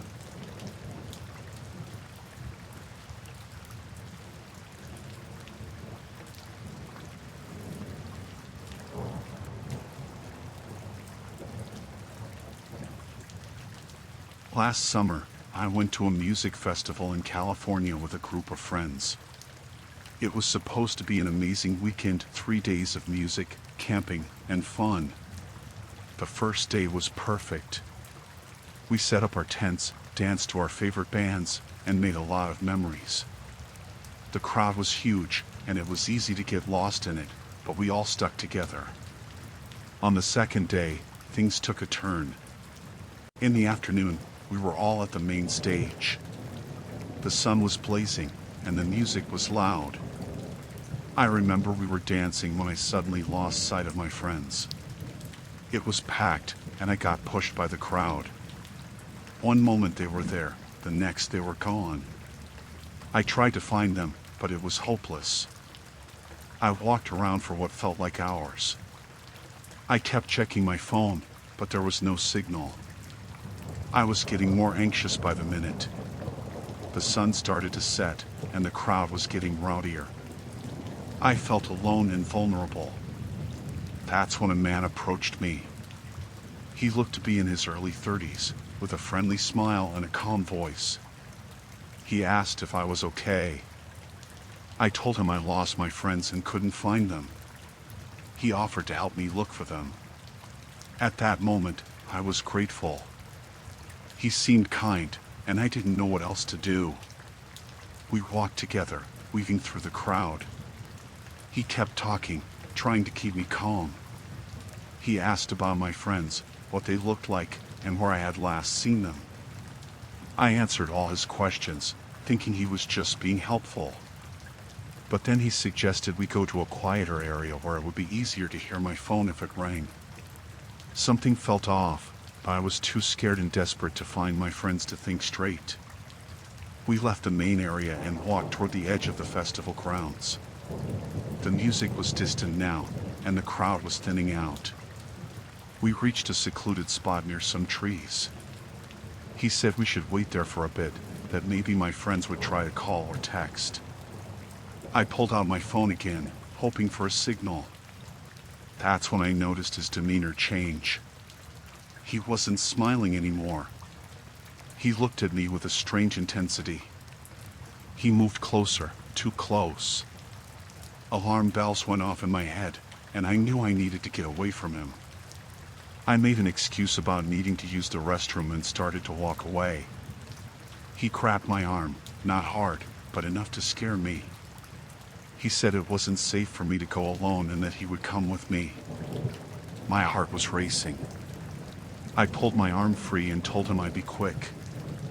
I walked away fast, trying not to run and draw attention. Once I was out of sight, I started running. I didn't know where I was going, just away from him. I found myself near the camping area, and I ducked behind a row of tents. I crouched down, trying to catch my breath and calm my nerves. I stayed hidden for a while, listening for any sign that he had followed me. It was dark now, and the festival lights were a faint glow in the distance. My phone finally picked up a signal, and I quickly texted my friends, telling them where I was and what had happened.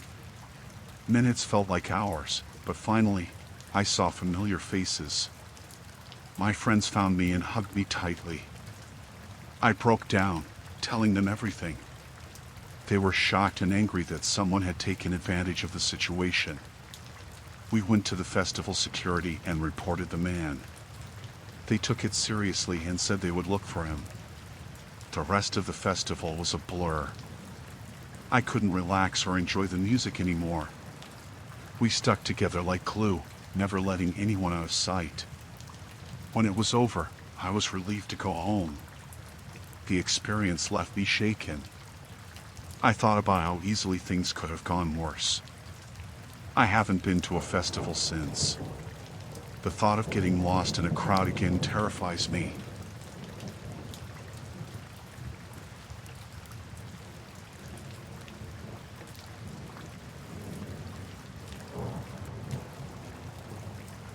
I was traveling through India, exploring the remote areas that tourists usually avoid. I had always been fascinated by the less traveled paths, the hidden gems. One day, I decided to visit a remote temple that I had read about in a travel blog. It was deep in the forest, far from any village or town. The journey itself was an adventure, navigating through narrow, winding roads surrounded by dense trees. When I finally arrived, the temple stood silent and majestic. It was ancient, with intricate carvings and a serene atmosphere. I felt a sense of peace as I walked around, taking in the beauty and the history. I was the only visitor there, which made the experience even more special. I spent hours exploring every corner, lost in my thoughts and the tranquility of the place. As the sun began to set, I realized I needed to head back to my guest house. I started walking towards the parking area where I had left my rental car. Suddenly, I heard a rustling in the bushes. I turned around, but saw nothing. I shrugged it off and continued walking, but the uneasy feeling in my gut remained. Out of nowhere, a group of men emerged from the trees. They were dressed in simple clothes, but their faces were covered with scarves, only their eyes visible. They surrounded me, and I could see the anger and determination in their eyes. My heart raced as I tried to make sense of what was happening. One of them stepped forward, speaking rapidly in a language I couldn't understand. Before I could react, they grabbed me and forced me to the ground. My mind was in a frenzy, trying to think of a way out, but there was no escape. They tied my hands and blindfolded me, then dragged me through the forest. I tried to scream, but one of them gagged me. I felt helpless and terrified, not knowing where they were taking me or what they wanted. After what felt like hours, we stopped. They removed the blindfold and gag, and I found myself in a small, dark room with a dirt floor. It looked like an old shed, but I couldn't be sure. They tied me to a chair and left, locking the door behind them. I was alone, my mind racing with fear and confusion. Hours passed, maybe even days. I had no sense of time. They brought me food and water, but never spoke to me. I tried to talk to them, to understand why they had taken me, but they ignored me. The silence and isolation were maddening. I felt like I was losing my mind. One day, one of the men entered the room. He spoke English, which was a small relief. He told me that they were part of a group fighting against the government. They planned to use me as a bargaining chip to get their demands met. My fear turned to dread as I realized I was just a pawn in their dangerous game. They recorded a video, forcing me to read a statement they had written. I could barely hold the paper, my hands were shaking so much. They sent the video to the authorities, demanding the release of their imprisoned comrades. I felt like my life was hanging by a thread, completely at their mercy. Days turned into weeks. The waiting was the worst part. I could hear them outside, discussing plans and arguing. I tried to stay hopeful, but it was hard. Every time the door opened, I feared it was my end. My thoughts were a constant swirl of fear and desperation. One night, I heard a commotion outside. Shouts and gunfire echoed through the forest. My heart pounded as I realized something was happening. The door burst open, and a group of soldiers stormed in. They were Indian Army, and I felt a wave of relief wash over me. They untied me and helped me outside. The extremists had been captured or killed. I was safe, but the ordeal had left me shaken to my core. The soldiers took me to a nearby village where I received medical attention and contacted my family. The relief I felt was overwhelming, but the trauma lingered. I returned home, but the memories of that time haunted me. The fear, the isolation, the helplessness, it was all too real. I tried to move on, but every now and then, I would have nightmares, reliving the terror of being captured and held against my will. It was an experience that changed me forever.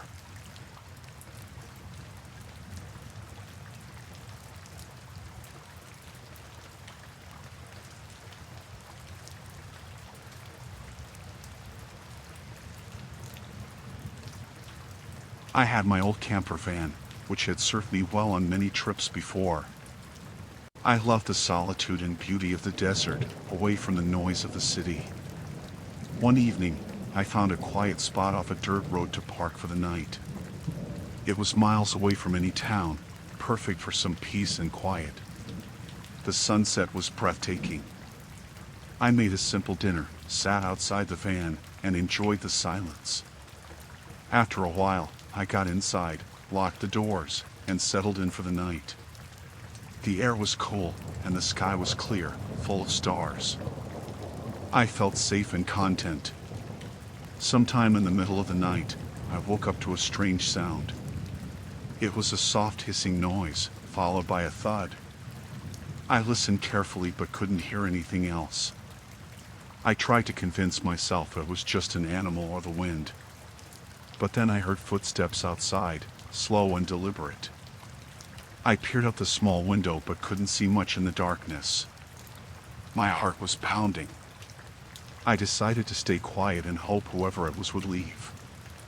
The footsteps moved around the van, and I heard a scraping sound near the tires. Then, silence. I waited for what felt like hours, but it was probably only a few minutes. Slowly, I got up and looked out the window again. This time, I saw a figure standing a few yards away, just watching the van.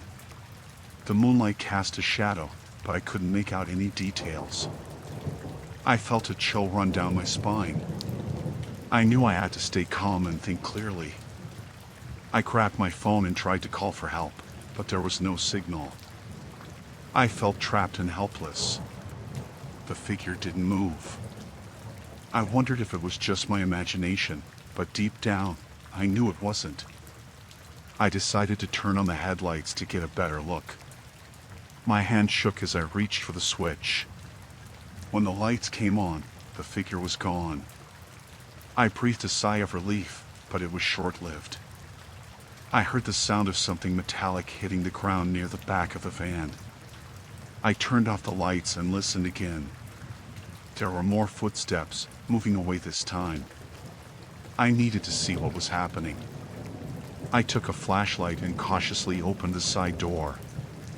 The air was still, and the desert was eerily quiet. I shone the light around the van and saw the damage. All 4 tires were slashed. I was stranded. Fear gripped me, but I knew I had to stay alert. I looked around but didn't see anyone. Then, in the distance, I noticed a faint light moving away. It was the figure, heading toward the hills. I didn't know what to do. I couldn't drive, and there was no cell signal. My only option was to stay put and hope for daylight.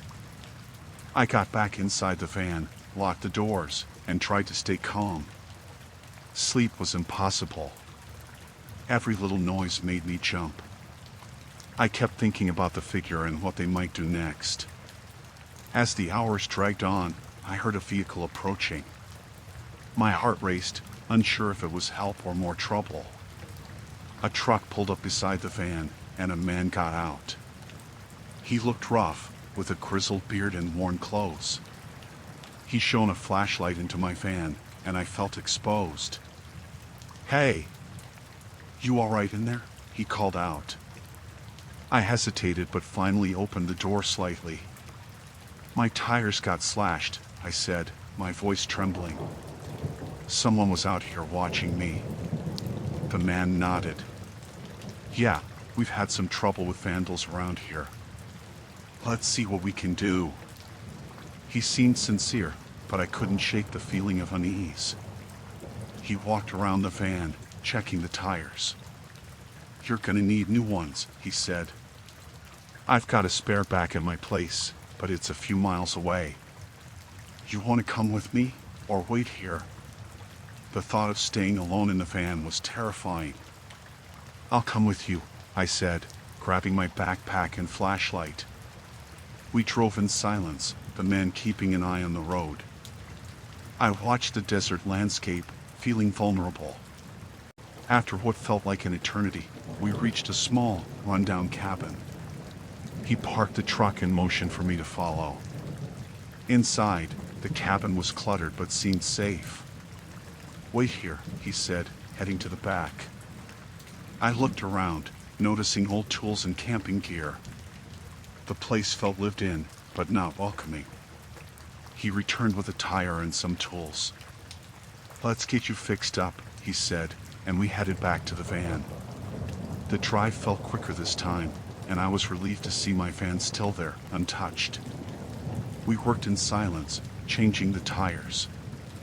The man was efficient, and soon enough, the van was ready to go. "You should head to the nearest town and report this," he said. "It's about 20 miles west." I thanked him, still wary but grateful. He nodded and drove off, leaving me alone again.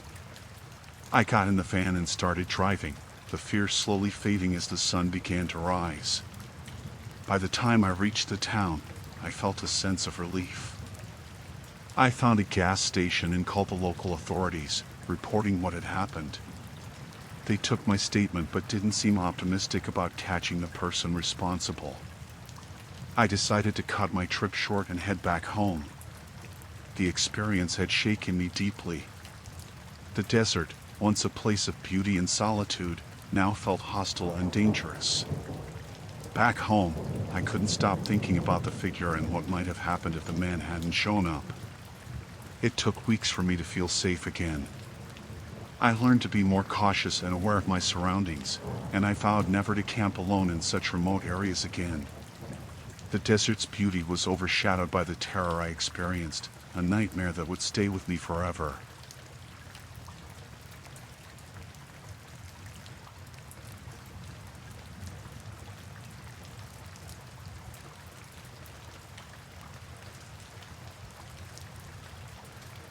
I moved to a small town in Kansas to get away from the chaos of city life.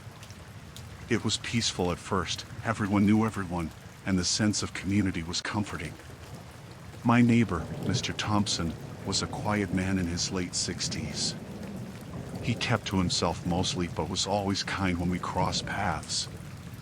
One morning, I noticed I hadn't seen Mr. Thompson in a while. His mailbox was overflowing, and his lawn was starting to look unkempt.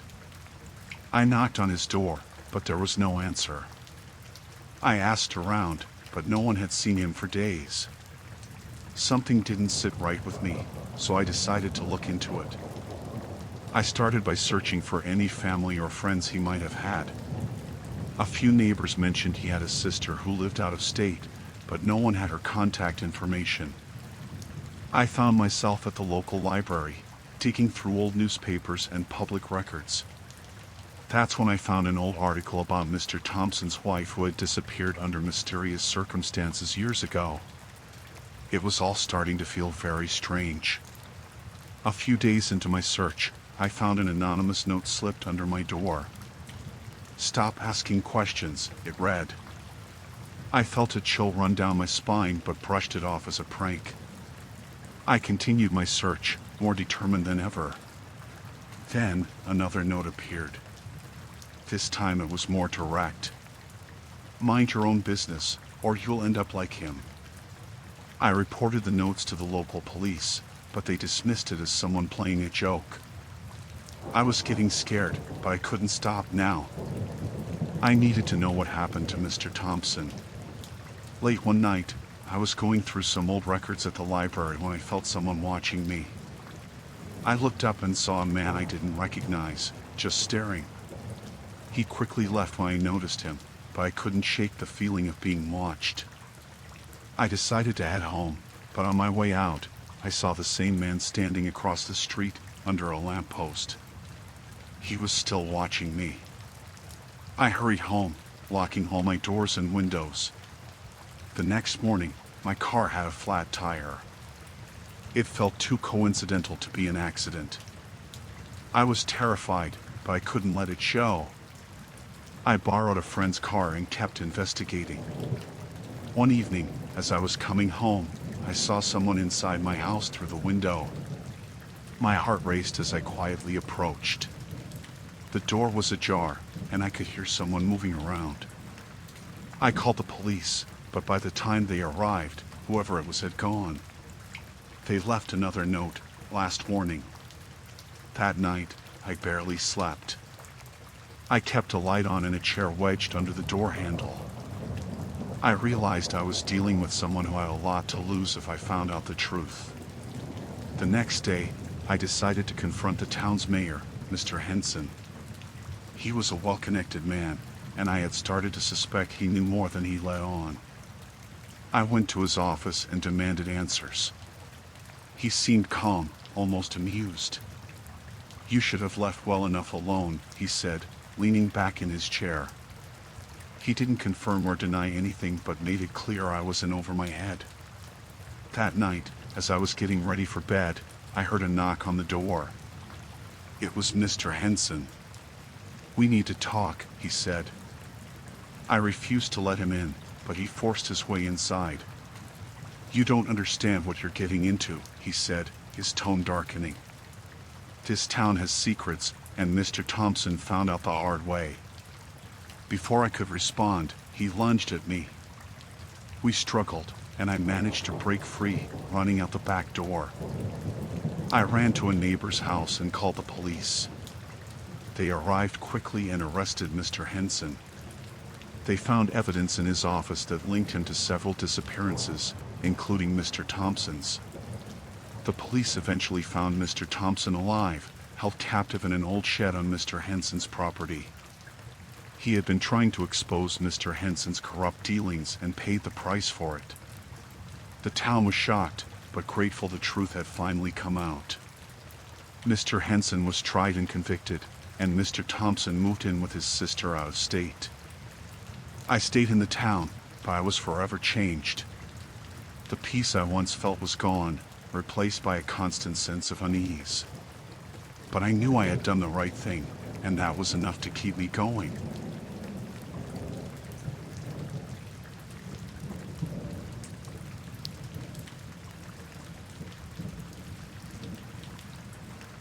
It was supposed to be a peaceful camping trip, just me and my trusty camper van in the Texas Hill Country. But as the sun set and darkness fell over the landscape, things took a sinister turn. I had parked in a secluded spot, surrounded by rolling hills and towering trees. The night air was still and quiet, but there was an undercurrent of tension that I couldn't shake. As I settled in for the night, I heard the sound of voices in the distance. At first, I thought it might be other campers passing by, but as the voices grew louder, I realized something was wrong. Peering out the window of my van, I saw a group of men approaching. They were loud and boisterous, their laughter echoing through the night air. But there was something about their demeanor that set off alarm bells in my mind. I tried to ignore them, to pretend like I hadn't noticed their presence, but they had other ideas. They began to circle my van, shouting insults and banging on the doors. I felt a surge of fear rising in my chest as I realized I was trapped. These men weren't just passing through, they were intent on causing trouble. I tried to reason with them, to explain that I just wanted to be left alone, but they wouldn't listen. They grew increasingly aggressive, their voices turning into shouts and their gestures becoming more threatening. I knew I had to get out of there, but I was paralyzed with fear. I didn't know what these men were capable of, and the thought of confronting them filled me with dread. But just as things seemed like they couldn't get any worse, I heard the sound of approaching footsteps. I held my breath, hoping against hope that it was someone coming to help me. And then, like a guardian angel, a park ranger emerged from the darkness. He was tall and imposing, his presence commanding respect. He quickly assessed the situation and ordered the men to leave. At first, they resisted, but when they saw the ranger's badge glinting in the moonlight, they knew they didn't stand a chance. Reluctantly, they backed away, disappearing into the night as quickly as they had come. I breathed a sigh of relief, feeling a weight lift off my shoulders.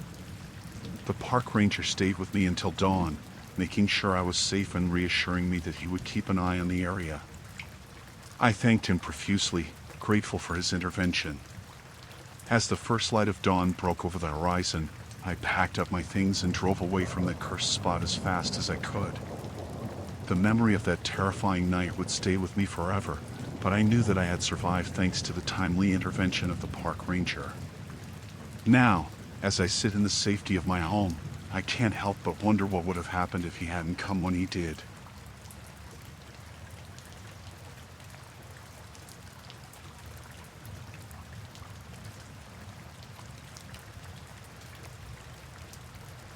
I live in this small town in Tennessee, where everybody knows everybody else's business. It's the kind of place where secrets don't stay buried for long. My father passed away a few months ago, and it was only after his death that I started uncovering the truth about his past. I always knew my dad was a bit shady, but I never realized the extent of his involvement in organized crime until now. It started with a few whispers around town, rumors about my dad's connections to some unsavory characters. At first, I didn't want to believe it. My dad was my hero, my role model. He worked hard to provide for our family, and I couldn't imagine him being mixed up in anything illegal. But the more I dug, the more evidence I found to the contrary. I found old newspaper clippings, police reports, even photos of my dad with known criminals. It was like peeling back layers of a rotten onion, each layer revealing something darker and more sinister than the last. I confronted my mom about it, but she just brushed it off, saying it was all in the past and didn't matter anymore. But it did matter. It mattered a lot. I started hearing things, whispers in the dark, threats against me and my family. I knew I had to do something, had to distance myself from my father's legacy before it consumed me too. I tried to leave town, to start fresh somewhere else, but they wouldn't let me. They followed me, watching my every move, waiting for the right moment to strike. One night, I came home to find my house ransacked, my belongings strewn about like confetti. I knew then that I was in over my head, that I couldn't outrun my father's past. I tried to reach out to the authorities, but they turned a blind eye, saying there was nothing they could do without concrete evidence. But I knew better. I knew they were in on it too, that they were just as corrupt as the criminals they were supposed to be fighting against. I felt like I was trapped in a nightmare, with no way out. Every time I turned around, there they were, lurking in the shadows, waiting for me to slip up so they could pounce. I started sleeping with one eye open, jumping at every little sound. I couldn't trust anyone, not even my own friends. It was like I was living in a constant state of fear and paranoia. Then, one night, they finally made their move. I was out for a walk, trying to clear my head, when they jumped me from behind. They beat me within an inch of my life, leaving me lying in a pool of my own blood. But I refused to give up. I fought back with everything I had, clawing and scratching and biting until they finally backed off. It was a close call, but I managed to escape with my life. After that night, I knew I couldn't stay in that town any longer. I packed up what little I had left and hit the road, never looking back.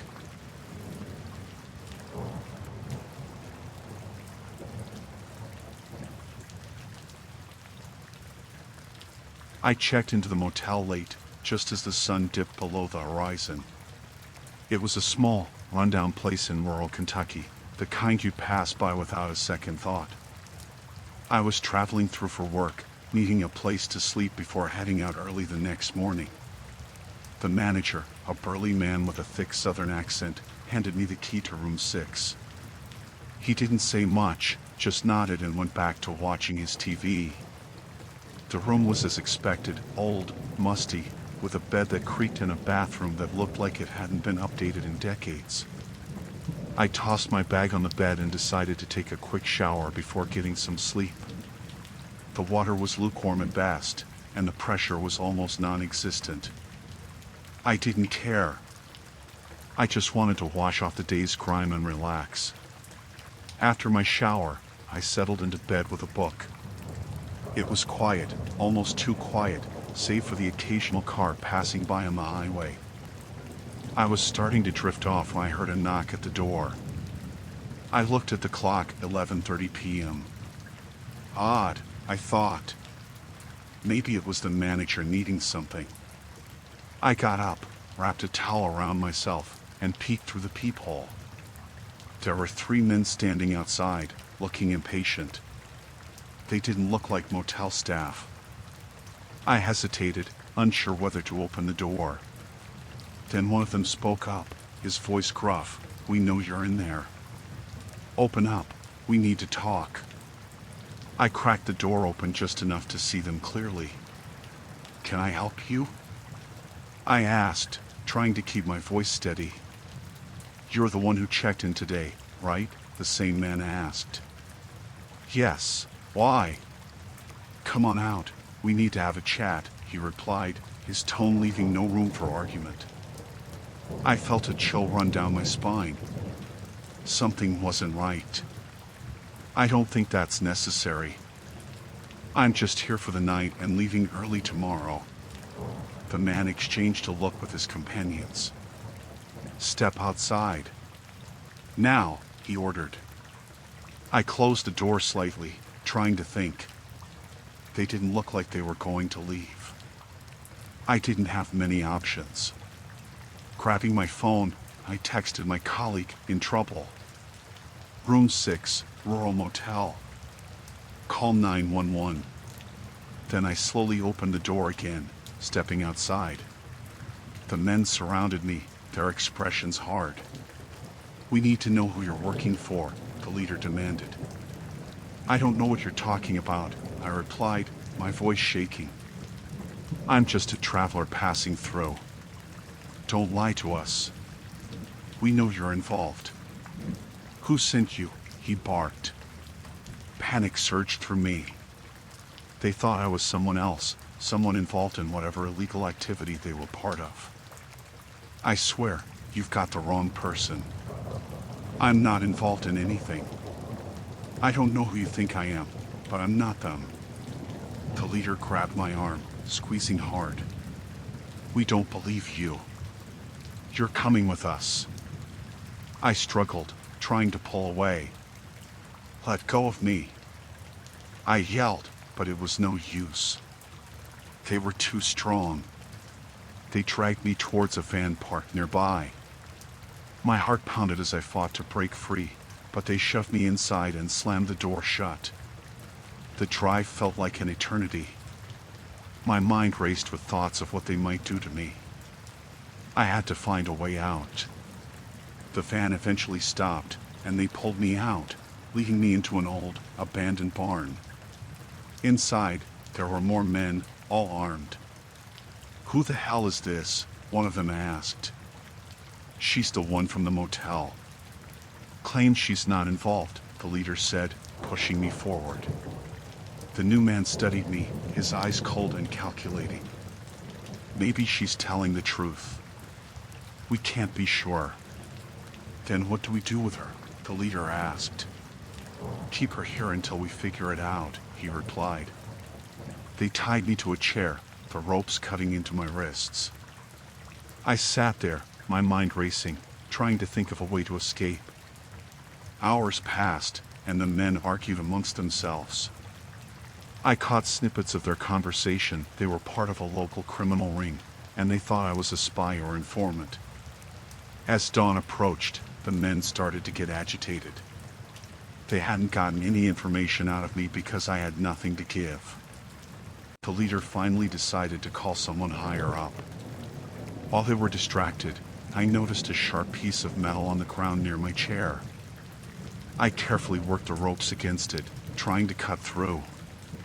It took time, but eventually, I managed to free my hands. I waited for the right moment when they were all focused on the phone call, then slipped out of the chair and bolted for the door. They shouted, realizing I was escaping, but I didn't look back. I ran into the woods, branches scratching my face and arms as I pushed through. I kept running, fueled by fear and adrenaline. I didn't know where I was going, just that I needed to get as far away as possible. Eventually, I stumbled upon a road and flagged down a passing car. The driver, a kind older woman, took one look at me and knew something was wrong. She drove me to the nearest police station. At the station, I told them everything. They took my statement and promised to investigate. My colleague had indeed called the police, and they were already looking for me. The criminals were arrested later that day, and I was finally safe.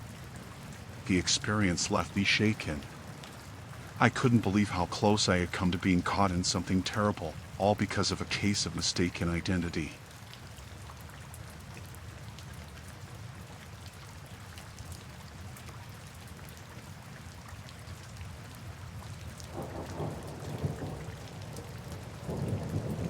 I'm the keeper of a lighthouse, and let me tell you about the scariest night of my life. It was during a storm, one of those really bad ones that rattles the windows and shakes the whole building. I was up in the tower, doing my usual rounds and keeping an eye on the sea. That's when I saw it, a shipwrecked sailor clinging to a piece of driftwood, desperately trying to stay afloat in the churning waters. My heart went out to him, knowing that he was in serious trouble out there. So I did what any decent person would do. I let him in. I guided him up to the lighthouse, trying to be a good Samaritan and offer him shelter from the storm. But as soon as he stepped inside, I knew that something was wrong. There was something about him, something in his eyes that set off alarm bells in my head. He was hostile from the start, demanding food and shelter like he owned the place. I tried to reason with him, to tell him that I was just trying to help. But he wasn't having any of it, getting more aggressive by the minute. I knew I had to do something, to protect myself and the lighthouse from this dangerous man. So I tried to reason with him, to calm him down and get him to see reason. But he wasn't interested in listening, too caught up in his own anger and frustration. That's when he made his move, lunging at me with a knife in his hand. I barely had time to react, dodging out of the way and trying to defend myself as best as I could. It was like something out of a nightmare, like I was trapped in some kind of horror movie. I managed to grab hold of a nearby lamp and swing it at him, knocking him off balance and giving me enough time to make a run for it. I didn't stop running until I was miles away from the lighthouse, until I was sure that he couldn't follow me anymore. I called for help as soon as I could, telling them what had happened and begging them to come and get me. It felt like hours before they finally arrived, like I was trapped in some kind of endless nightmare. But eventually they found me, and they took me back to safety. I never found out what happened to that sailor, whether they caught him or whether he managed to slip away into the night. But one thing's for sure, I'll never forget that night for as long as I live. It was the scariest thing that's ever happened to me, and it's something that I hope I never have to experience again.